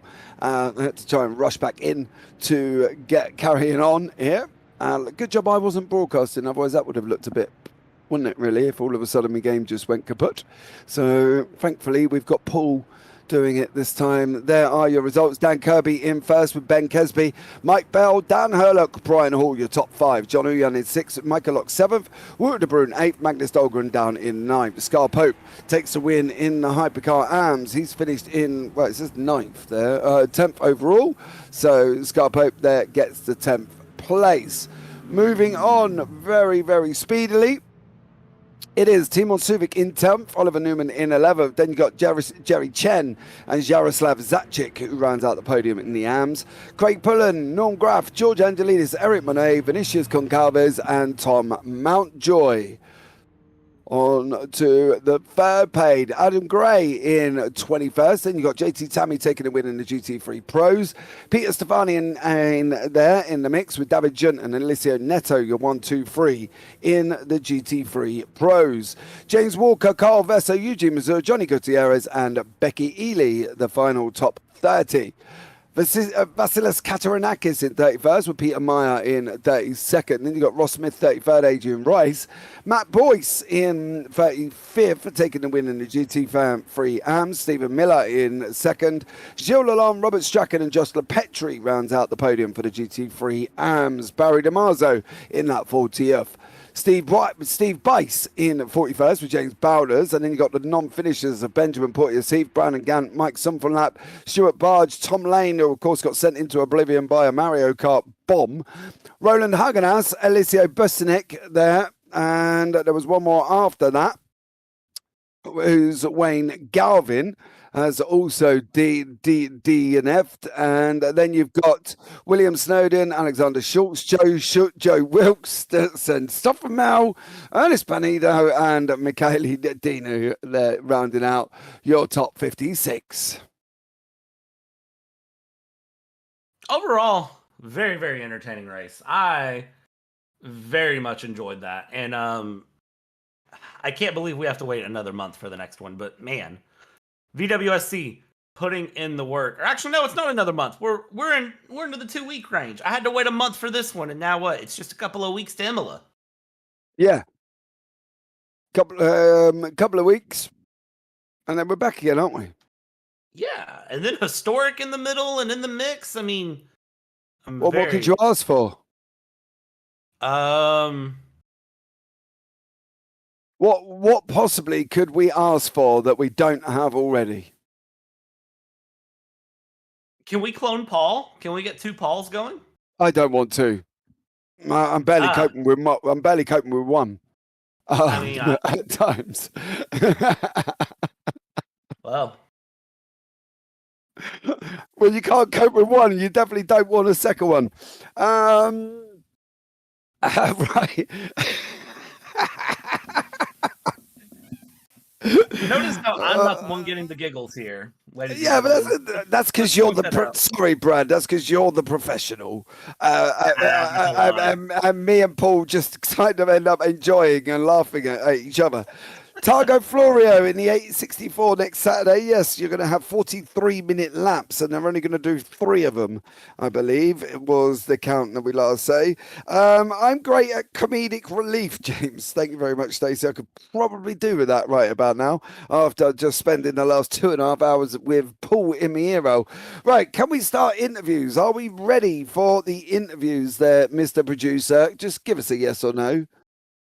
Let's start. I suppose we better start with the winner of the overalls, aren't we? The Mr. Dan Kirby, the man who seems to go on more Sunday drives on VWSC than me taking out my grandma on a Sunday after a big fat roast dinner. But let's see what he thought this time. Dan Kirby, welcome in, Dan. How are you? I'm pretty good. Mate, help us out. What can we say, Dan, to you? What can we say that hasn't already been said about the way that you drive, the superlatives that come with your name, and the fact that every time I talk to you, you're in first place? I mean, this one was barely. Really? It was like 7 seconds. Yeah, I got hit from a back marker, and it really screwed up my race towards the end. Oh, mate. Was that back marker at Hypercar or back marker GT3? Hypercar. Oh, well, there you go. That's, well, that's on the Hypercar there. I'm sure they'll get a penalty. But look, yes, you had contact. Yes, you were slowing down. You went into the pits, which we did say you might have had to go into the pits as well. But you still run away with it. Was you really worried, though, Dan? Come on. Was you worried at all? After the incident, yeah, for sure. Before that, no, it was looking really good. I don't know. It was kind of interesting because this morning before qualifying and practice, I was really not feeling comfortable with the car for some reason. It screwed up qualifying, couldn't get a really good lap in. And then I managed to kind of get back into the rhythm during the race and was running a really good race until the incident. Then I had a pretty big gap to make back up to Dahlgren, so I was pretty worried there for that last like 30, 40 minutes or something. And then I saw he DNF'd on the last lap. Yeah, he disconnected. Oh man. Game crashed right back to desktop. I had it during the broadcast as well. It just literally the game just died on me. And Oh, Dahlgren that's unfortunately had the same thing, and he did the Houdini act of going through the wall down the pit straight. So oh, that sucks. mm, He was running a really good race too. on the final lap. Yeah. That's it was a tough one, but look, it kind of is what it is really when it comes to that. You know, these things happen, we know they happen, and this is the joys of when we're racing online, right? We both open it up and can safely say that it's one of the possibilities. For you though, where do you kind of see everything at the moment? What is Dan Kirby currently, leading the championship by a good 17 points? Where do you see you right now at this time of the season?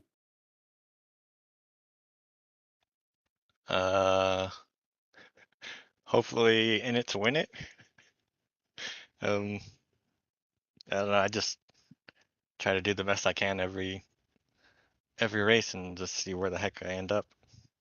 Well, Dan, you did do the best you could do. You ended up in front by about, I think it was like 7 or 8 seconds in the end, even with damage. And if that's you driving with damage, well, God help if anybody else sees you driving without it, because they're probably not going to get near you. Dan, anyone you want to shout out before we let you go? Yeah, thanks to my teammate Cameron for kind of letting me go in the beginning of the race there, so I could kind of just get into my own thing, and also my other teammate John for last minute setups. It really improved my tire wear. So yeah, thanks. That went really well. Dan, was you practicing a lot this week? Oh yeah, I practiced a hell of a lot. I've been practicing Sebring since Qatar.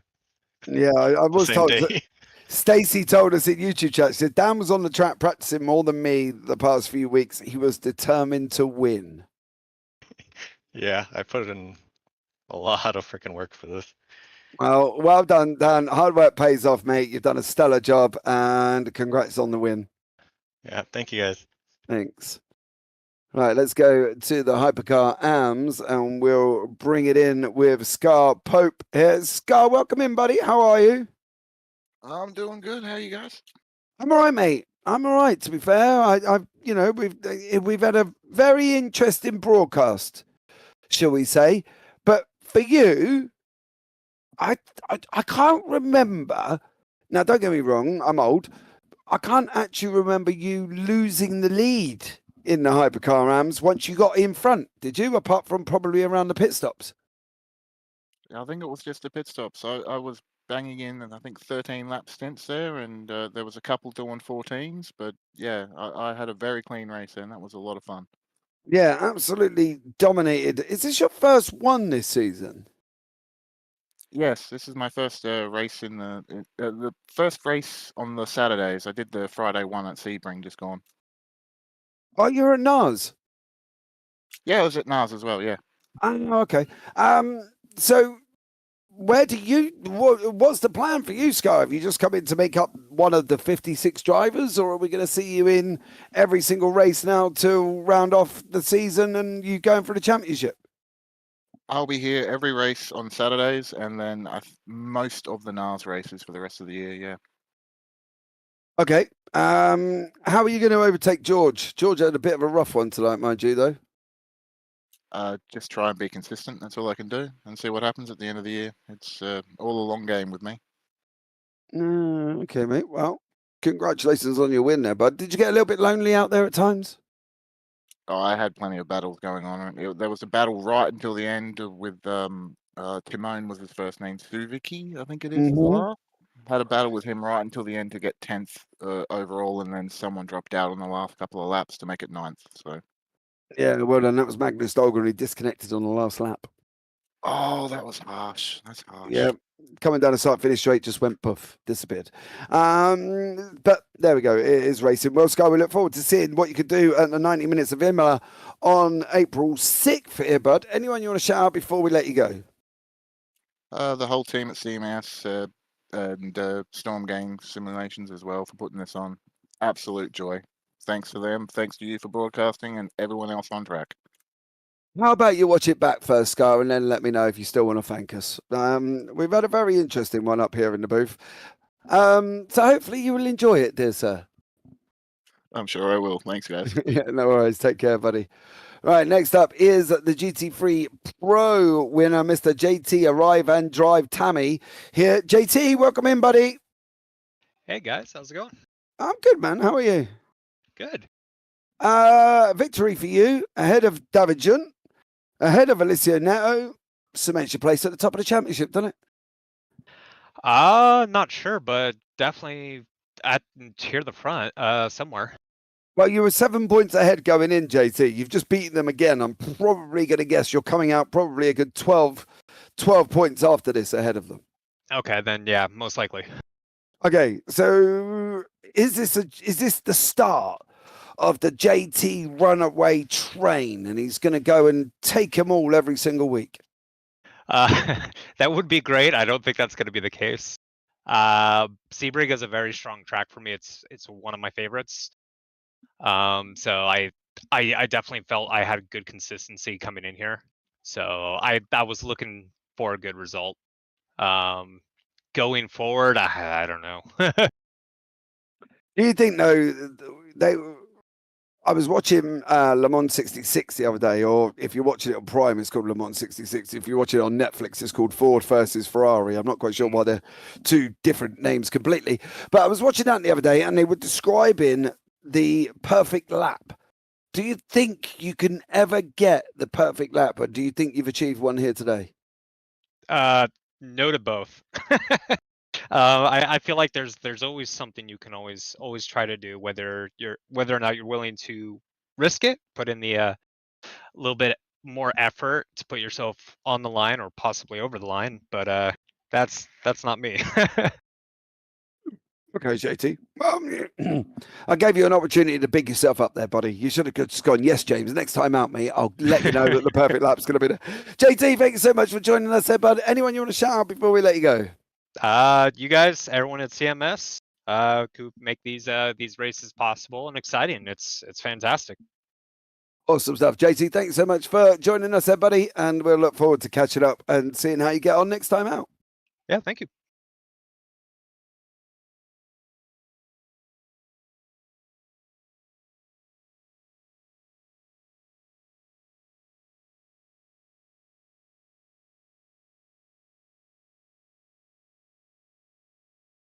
And a racing Corvette C8.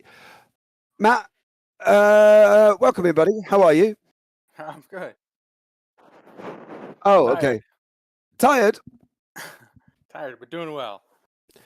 Okay, so another victory. You're leading the championship by 8 points at the moment. What's the story, Matt? What are we expecting from you? I was hoping this would be a good one. Although at the beginning I tried to shoot myself in the foot by speeding down pit lane, so that gave me actually 2 drive-throughs. I'd say Sebring's probably the track I've spent the most time ever on, so I was hoping for a good outcome here, which luckily I was able to grab. And yeah, that's the best I could hope for today. Well, you can't really hope for more when you win your class, can you?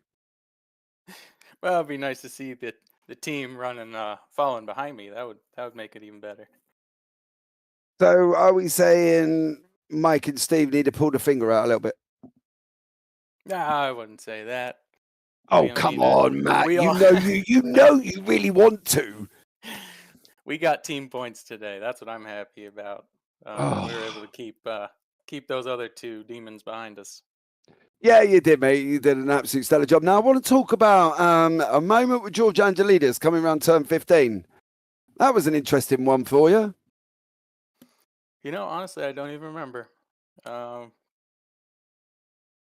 I you have can't even. Did you have contact with George? I'm not. I don't think Was I. it you? Who else is in your Who else is in the Corvette in your team? May have been Steve if it was further on past the first stopping point. Oh, okay, might have been Steve. Well, anyway, he had an interesting one with George coming out of turn 15. As far as I know, I ended without any bodywork missing, so another Well, plus. look, that's a plus, isn't it? So what do you do now, Matt? Do you go away? Do you sit back and watch the race and think, what could I have done better? Or do you grab hold of Steve and Mike and sit down and say, right, boys, you've got to improve yourself. This is where you went wrong. You know, we do really well practicing together. We can get setups, bouncing them off each other. And, you know, we've got 3 different test sessions basically going at once, which really is pretty great for all of us. But man, Miller and LePetri, they're just so fast. I don't think there's any time to sit back and even enjoy the victory. Probably got to jump right back into the next event. Okay, Matt. Well, thank you so much for joining us there, buddy. Anyone you want to shout out before we let you go, though, fella? Just Mike and Steve, teammates, getting those points. And in that team championship, that's our main goal for the end of this year. Which way is it, Matt? I can never remember your family side of this. So who's who? It is 3 brothers racing. So Matt, Mike, and Steve. Yep.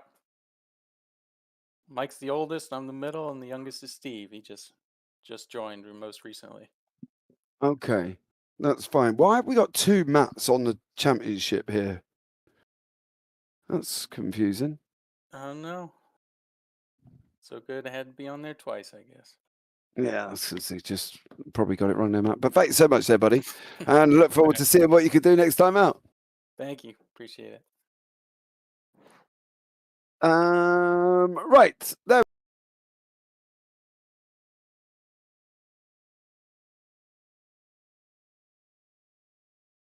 Maybe just an error, or different Oh, I don't know. car, or there's just so many drivers.